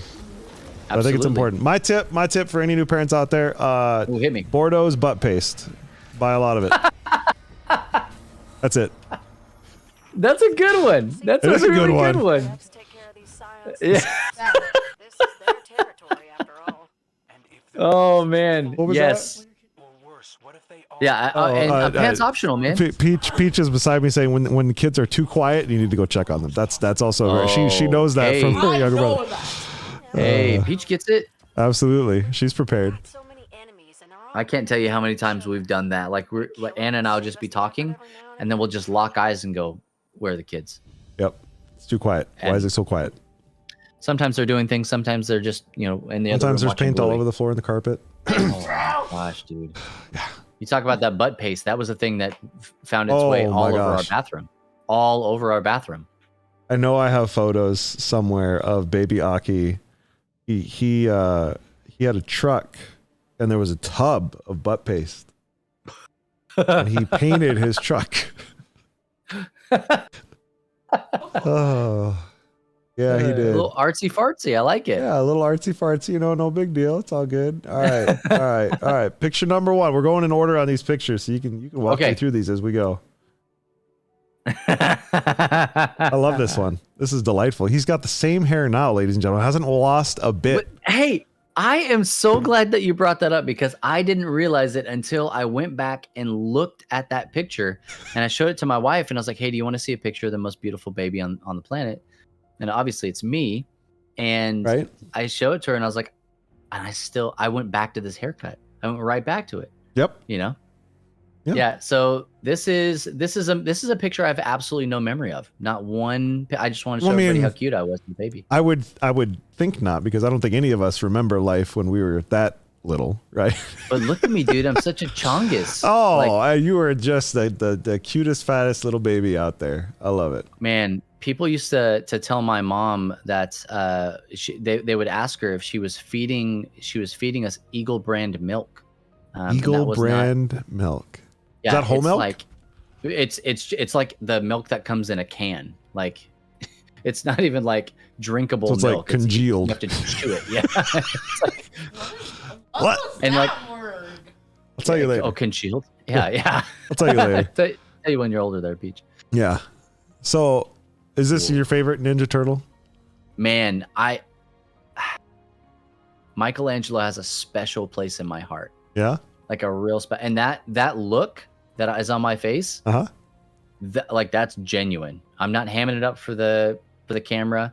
That's a Christmas I have a memory of. Yeah. And I remember getting that toy and going, this is not real life. This cannot be real life. Where did this come from? I can't keep this, right? Right? But my nerd runs deep. It's Like, legit. real deep. I'm not faking anything, man. I was Turtles a Donatello fan, for the record. Life. That makes sense. Doesn't it? That makes a lot of Doesn't sense. it? Yes. Oh, that's awesome.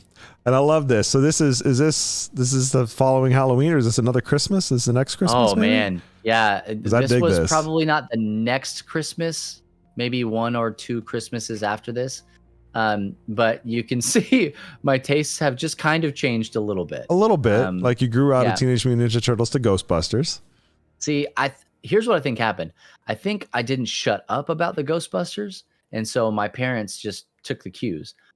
I never grew out of Turtles, ever. Sure. I still haven't grown out of Turtles or Ghostbusters for that We matter. should have played some Shredder's Revenge when we were at Megazord. We had it up there. Whoa! Hey, if we're not playing on a 90-foot LED screen, I mean, don't that's right. That's- So this was my Ghostbusters Christmas, obviously, right?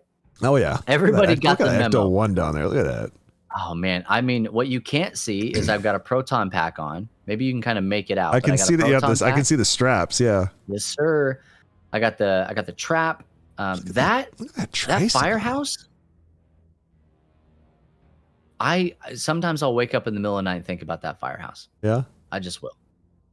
Beautiful. And the this big wheel. tricycle, it looks like you can, this is like kind of, you could like drift on, You could, yeah, actually, because the tires were like plastic, like they're not like they were rubber or anything. Yeah, and it was like big like handlebars way out here, like actual big wheel. It was awesome. Man, that's really, really, Awesome. really, really I have cool. none of that stuff anymore, and it pains me. Man, that'd probably be worth, especially like the slime. That'd probably be worth some good money. And somewhere that's on eBay. that's a Ghostbusters official licensed jumper right there, like head to toe, man. Oh, Stranger my gosh. Things. What is this? Talk to me about this photo. This is Besides the military like haircut. yeah. Yeah, it's a school photo. And my parents let me go out of the house like this, man. Like, and I don't know really what to make of that. Yeah. I mean, It's a really interesting shirt. Like, there's just some fascinating color schemes going on here. If I think for just a little bit about it, I can feel that shirt on my body. Wow. It was this. I think it was this shirt probably. If I got to go back and choose something, that started my just being like a snob of like how things feel when I'm wearing them. It was so soft, Aki, so soft. And it's a button up, dude. I was going to Like, say the exterior of it does not look soft. No, That looks like a rough shirt. It's an aversion to everybody's eyes who has to look at it. But I think that's the beauty of what you I mean, you're not wear. getting lost in the crowd. That's for sure. Yeah, you never have to see what's on your body if you don't want to. That's other people's problem. How does it feel? That is true. That's true. That's true. Yeah. You got the cool like hand in the jeans with the one thumb out and everything. Like, This look at is that pose. picture day at school, and I'm like, Man. don't worry, I got this. Got this. No problem. Yeah, absolutely. The perfect outfit. I love it. Looking great. Well, we're gonna time skip here. Oh, please, Way let's ahead. do. This is Oh the man, wife? that's Anna. Yeah. Yeah. This is her parents' home. A beardless And Bubba, this- which is just strange. A strange sight. It's terrifying. This Yeah. is that boy is an infant. Hmm. I think I'm younger than I was in the first picture you showed. In this picture here. I believe so. Yes. Yeah, I just feel like such a baby. This was our very first picture taken together. Oh. Yeah, and I did not even really know that until Anna told me. She's like, "This was it. This was the first one." Awesome. And obviously, I'm all dressed up because we're going out on a date. Yeah, heck yeah. Look at those wristbands. Like, look at Oh, those. dude, the come on, yellow- man! I was super cool, bro. Like, I Yeah. had multiple wristbands. I had a puka necklace at one point. Oh, wow. Oh yeah, absolutely. I didn't know how to dress myself properly, so my shirt doesn't fit. Well, You know, like at least it's half tucked in. it is half tucked in with rolled up sleeves. Like, I know I'm cool. I know how Yeah. to do things. Absolutely. You know how to carry yourself. Yeah, it's absolutely a different guy. But this this You is also really look the. incredibly tall in that photo. I'm not. You've seen me in real life. I have stood I'm not next to you in this real tall. life. But you look like the Jolly Green Giant.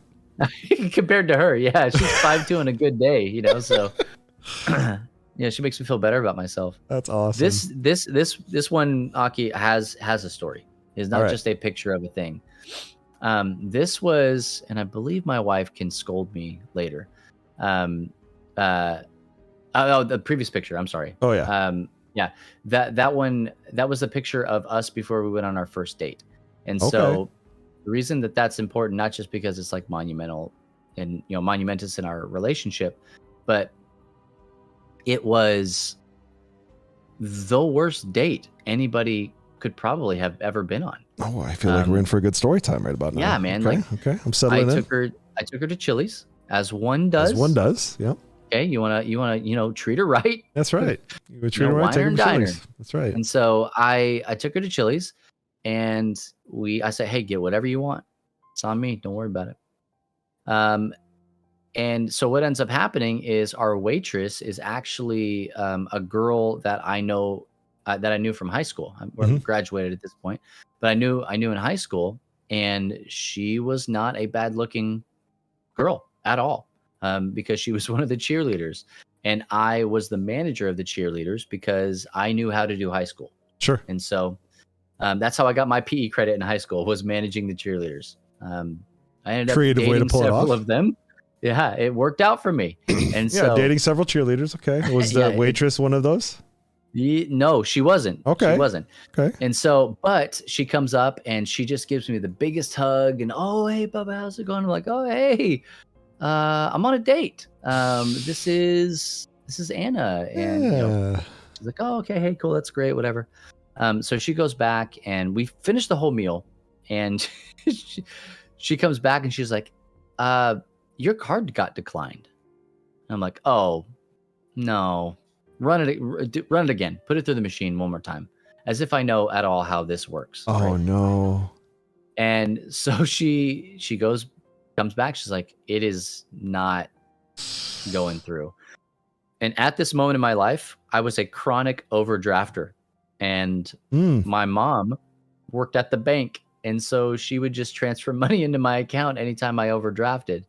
And I just got used to that. And so I knew how to make money. I understood the concept of it. Yeah, you just didn't know how to manage it. I had no idea. Trust me, as a fellow, at one point in time, chronic overdrafter, destroyed my credit, like terrible financial decision kind of person. Hello, yes, it's me. Yeah, I understand. I do. So, I mean, we did that whole thing, and the worst part of it, Aki, it gets worse. It gets a whole lot worse from here. Is that I ended up having to leave her basically as collateral there at the restaurant. And while I went to her house to get her credit card. And so you would think that that's where that's the pinnacle. That's the peak of the story. No, sir. I show up to the house. Her dad's there, answers the door. And now I have to explain to him what is going on. And so he's like, what are you doing here? And I was like, well, yeah, my card got declined on my first date with your daughter. Where's my daughter? And I'm like, oh, even funnier story. And of course, I'm laughing about it now, terrified. Oh, petrified yeah. At that point, oh my gosh. And so I tell him the story, very truncated, abbreviated version of it. And I get to the end, I'm like, and I'm here to get Anna's card. And he just dies laughing. Absolutely. I mean, like belly laugh, roaring laughing. What a good dude. And I'm like, ha, ha, ha, ha. We are laughing. Come to found out way later, almost the exact same thing happened to him and Anna's mom on their first date. Wow. And so, yeah, it just was like super serendipitous and all sorts of stuff. Anyway, long story short, we get married. And now I'm here talking to you, telling you about this story. And so that is an amazing story. And that is, whew. I keep telling her, hey, you stuck with me. You had your chance to get out of it. She absolutely had the a clear off ramp, like danger, Will Robinson, and yet she chose. Hey, she can't read the signs. Like, that's not my fault. That one's on her. Right.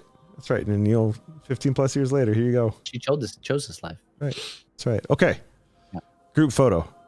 This one. This is a photo that's really near and dear to my heart. This is the very first. Oh man, I'm starting to see some of these people. Oh my gosh. When I sent it to you, I didn't look at it. I just knew what it was. This was the very first LTN con. Okay. Is that a Lenshin in the back there?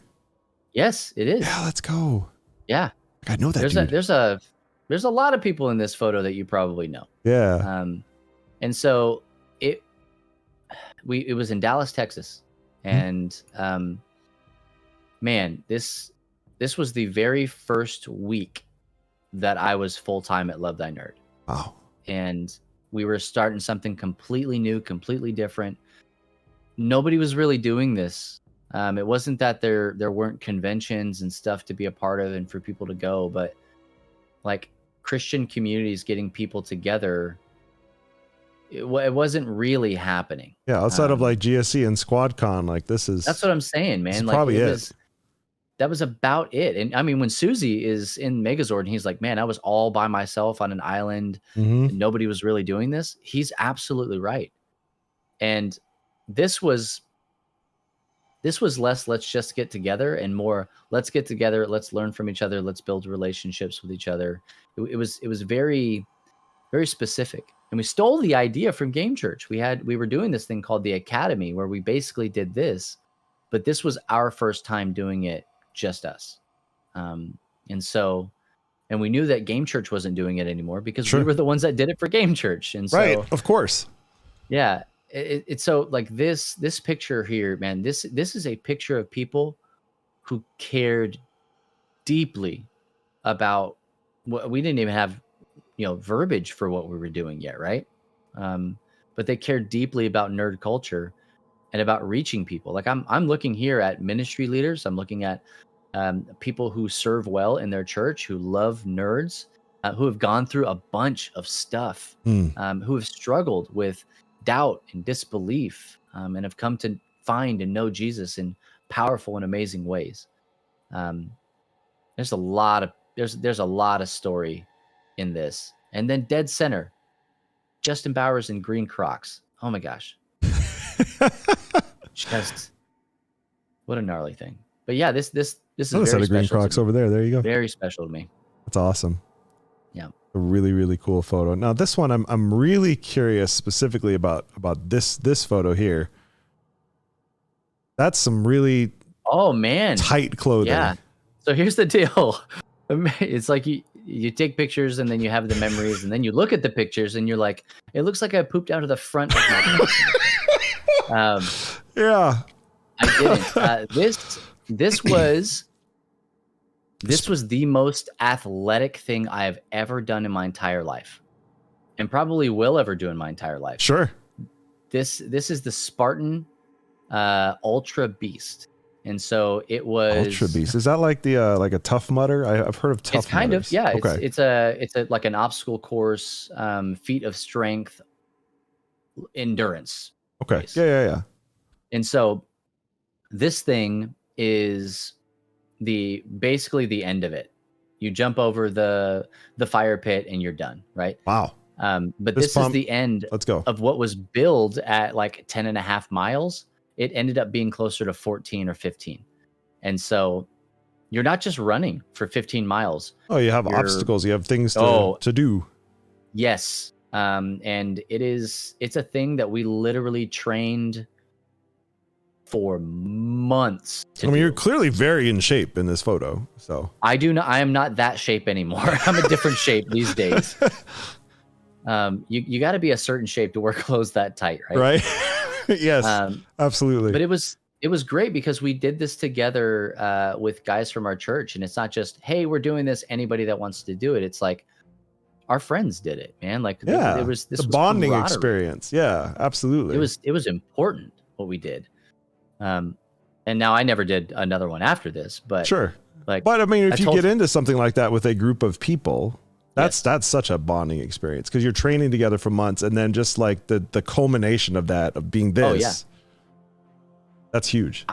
I remember the day of, we're driving out to the spot, and I was like, it's kind of cold today.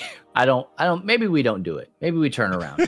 Like, I'm trying to talk myself and everybody else out of it. And they're like, no way, dude. Like we put way too much work into this. And I'm like, no, I mean, like if you guys wanted to, I'd be probably okay with just calling the whole thing off. I would just not. But that's amazing. No, man, we got a sponsorship. We, called ourselves the Orange Crush. That's why we have those orange Under Armour underwear. Long John underwear is basically what it is. And compression shirts and the whole 9 yards. And like, dude, we shaved our legs to do this thing. Like, it was, we meant business. Was there swimming involved? You shaved your legs? Dude, immediately out of the gate. Okay, so like it's just me in this picture, but there were hundreds of people out there doing this thing. And so as you started out doing it, the very first thing that we did was we jumped over this, kind of like 3-foot wall, and then we came around a corner, and I told you it was cold that day. It was probably like 45 degrees outside. It was pretty dang cold. And we immediately got into like chest deep muddy water. Oh, wow. And there's like a dead fish like floating up like right there in front of everybody, and everybody's like trying to kind of move around Dodge the fish. Like the guys who are like, they were that guy in high school. They're like, oh, holding the fish, and like, oh yeah, look at this thing. But like, yeah, man, it was a really great experience. At the end of it, I told everybody that I was really grateful to have done it. Loved it. It was fun. When I got invited to do another one, I was like, I feel like I've proven everything I need to prove to myself. Yeah, you left it all out on the field. Yeah, I mean, I've done this thing. I got a wife. I got 4 kids. Like, I got nothing else to prove to anybody. So, good. Skydiving. That's all. Oh, and skydiving. Yep. But yeah, that was an absolute experience. That thing. Amazing. I love it. All right, let's do one more strike as we wrap things up, and I'm gonna tell Chad if you have any questions for Bubba, now's the time to ask it. But let's talk about what's next for Love Thy Nerd. What do you guys have planned here as we come into 2023? Obviously, we all came together. Love Thy Nerd was a huge part of the Megazord gathering. We talked about that. Yes. Last week. Yes, it was last week. Sorry, with the sickness and everything, time is kind of like everything is blurred.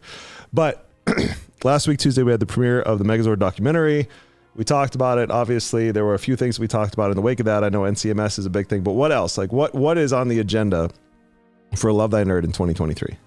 Man, so NCMS is the big thing that's on the docket, and we're also going to be going to a lot of shows. I actually just had a conversation today with one of the vendors, one of the publishers that we work with. And it's some really small company you guys have probably never heard of called Funko. And so little indie company. A little startup.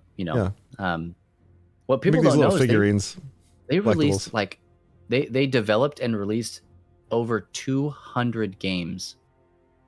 Like games, not punk. Not I did pops, not know that because I only games. really know them for their pops. I don't know them for their games. They are machines. Where's Blue Eyes? Dude. Blue Eyes, if you're in the chat, by the way. Machine.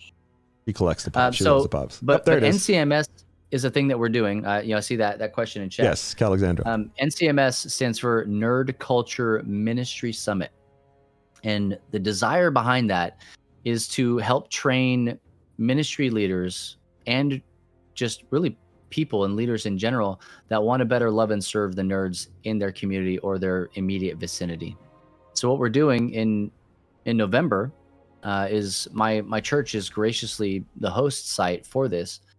We're going to bring together hopefully 250 organizations. That's what we're shooting for.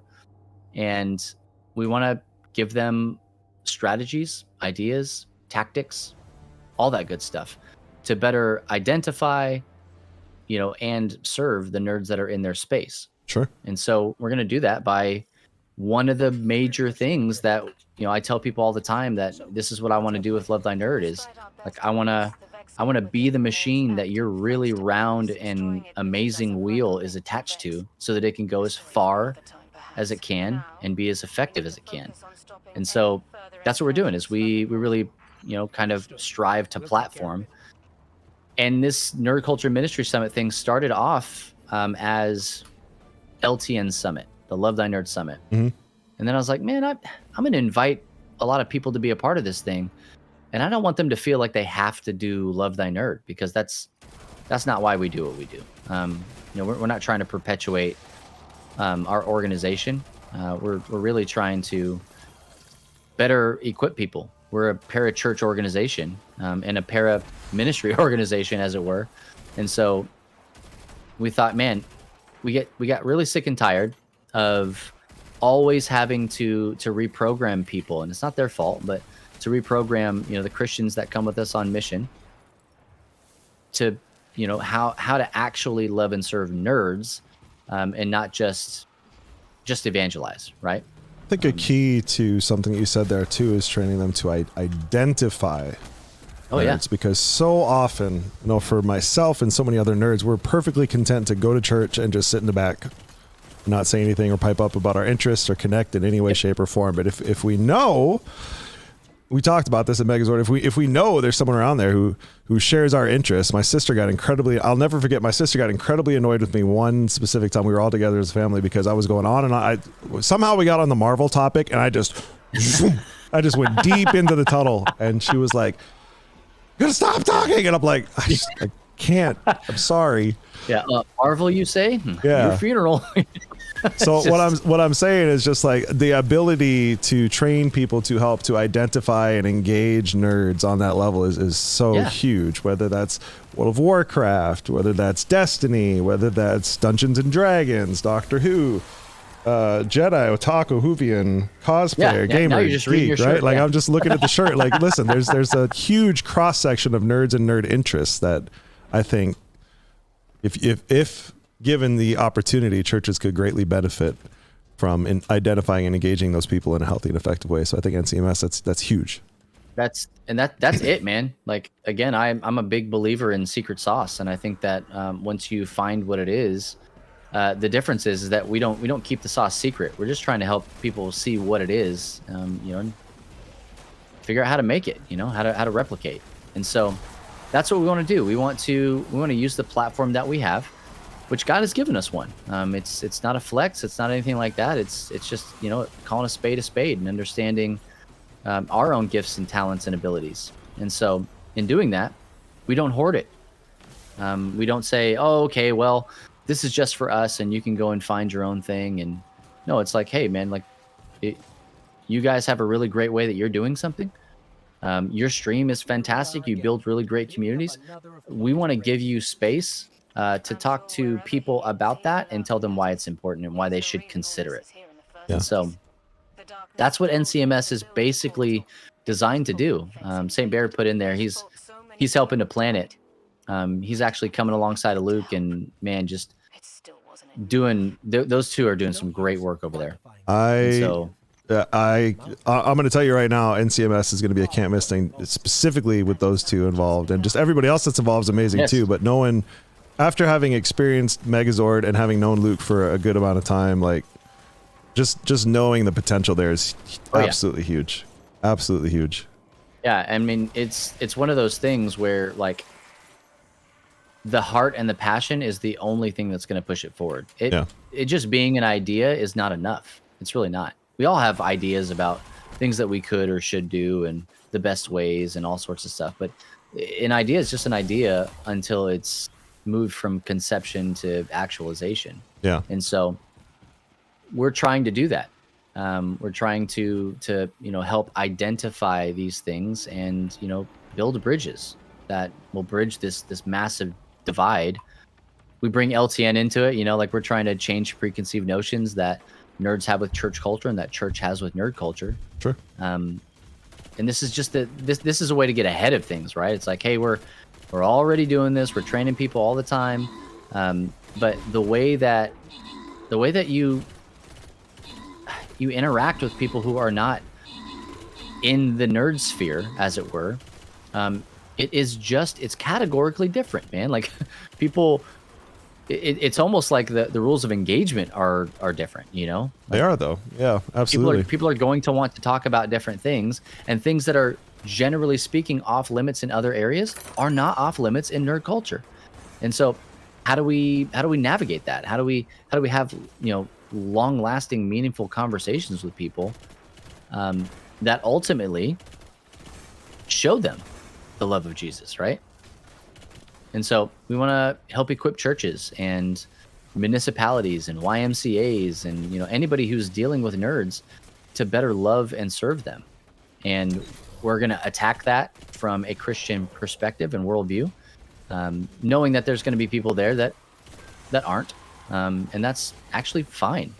The more people that are a part of that and get to see that and experience kind of what it could and should look like from a Christian perspective, I think the better. And so, again, we're trying to kind of minimize the Timmies and the Jimmies. And so, I love the intentionality there. How we go. K-Man asked a really good question. What reach does Love Thy Nerd have outside of North America? That's a great question. It's K-Man asked because he's in Australia, so just for the record.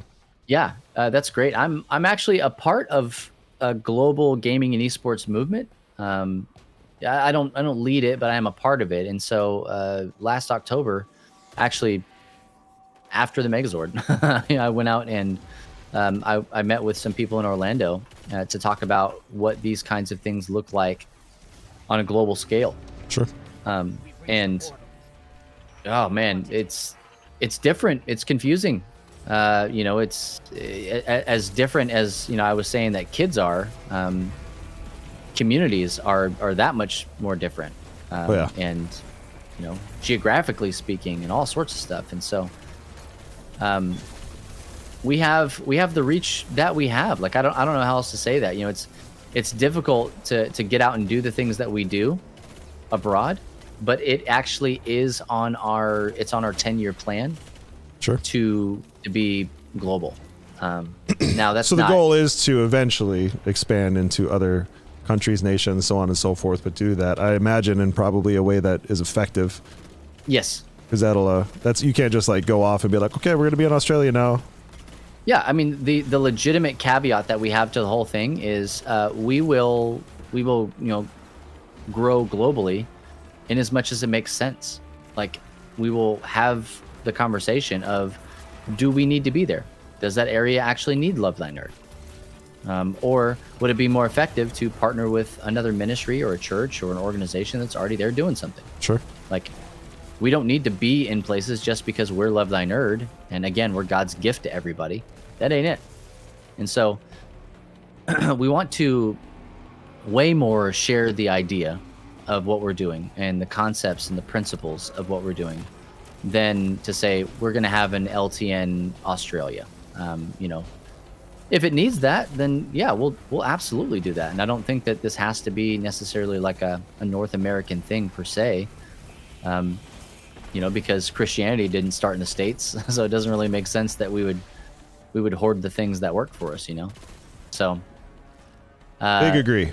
Yeah, man. And when the time comes for you to move to Australia, K-Man, I know K-Man personally. I know his heart. He would be a great person to talk to. Well, and so here's the thing. That's the other caveat, is that we are not going to set up in an area where we do not have somebody physically boots on the ground. Because it totally makes sense. Because you have to have somebody who understands the culture, the traditions, the things that work and don't work. It can't just be about, well, we're just expanding, period. Yeah. You have to have somebody who understands those things in order for them to be effective. So huge. Yeah. I love it. But I would love to talk to K-Man about that. Love to. There we go. Putting you two together right here. There you go. We're at 2 hours. I promised you an hour and a half. Well, hour and a half, and it's just been really good conversation. So, but I do want to say, by the way, thank you, Irk, for the raid. Welcome in everybody from Irk Stream. Any final questions, chat, before we go? And I'm going to ask Bubba my parting question. And it was from the very first Aki and Friends episode. And I'm gonna see how he answers this, because this is just one that stuck with me. I try to ask every single person. If there was a biblical battle royale outside of Jesus or a divine figure, who would win? A biblical battle royale. Yeah. Everybody throwing down. Wow. Okay. What a great question. That one comes at you sideways. Okay. I can do this. Yeah. Oh my gosh, dude. Who would I pick? Who would I pick? Right? There's so many good ones. I have to pick somebody who has some sort of, is like a seemingly a superpower. I have to pick that because it's a battle royale, so they got to be able to do something. So I'm gonna go with Elijah. Okay, I dig it. I like that answer. Calls down fire from heaven. Yeah, he has the ability to do that. He's gonna mess some people up, man. I don't know who he's fighting, but they're not gonna have a good time. Yeah, it'd be range attack. Like a Samson would be completely outclassed because it'd be like ranged attacks, right? So absolutely. Yeah. And I mean, he's his own kryptonite. So right. Pretty girl comes along and he chops his hair. I guess the only the best kind of antithesis, or maybe even maybe not antithesis is the right word, but the best counterpart to Elijah might be if somebody else chose the team of Shadrach, Meshach, and Abednego. Ooh, okay. Because then it's just like, yeah, nobody wins. That's right. It's just everybody loses together. But I mean, they're fireproof, right? So they're fireproof. them and Kirk Cameron. Yeah. Oh, that's a high level Christian movie reference for those of you who are maybe missed that one. That was a really good one. Bubba, thank you so much for taking time to come on Aki and Friends this evening. Dude, I really pleasure. Appreciate your heart, and I just appreciate who you are as a person. Beyond even just like Love Thy Nerd and all that other stuff. It was wonderful to meet you at Megazord, and I look forward to what the Lord allows us to do together in the future. And any closing thoughts for the chat, for the stream? Man, I just think that those of you that are here that are a part of the Aki and fam community, That all of you who have been guarding and raising your chocobo for as long as you have, like, you are a part of a very special place. I would say this if Aki wasn't here. I don't meet a lot of people like him, and so you're blessed, you're fortunate, and I would say lean into this as much as you absolutely possibly can. Get more involved in his community, which is your community. It's not just his. Get more involved in it. Love the people well, and if you have any questions at all, just ask. Just ask. Absolutely. And God bless you, brother. Thank you so much Yeah, for man. being here tonight. And we got to game some more soon. You cracked out Yeah. of Destiny. I got to get you in a raid sometime. Oh, yeah. I think I'm kind of lightish level already. I don't know what the No, you're going high rate for enough. We that can take was. you through anything. Yeah, anytime you want. drag me through a raid. No, Sure. absolutely not. Absolutely. Wouldn't be dragging at all. Just teaching you some mechanics here and there. You'd be good. Yeah, man. All right. Well, I'd love it. ladies and gentlemen, this has been Aki and Friends. Thank you again, Bubba. God bless you, brother. Hey, my pleasure, man. All right. See you guys. See you later.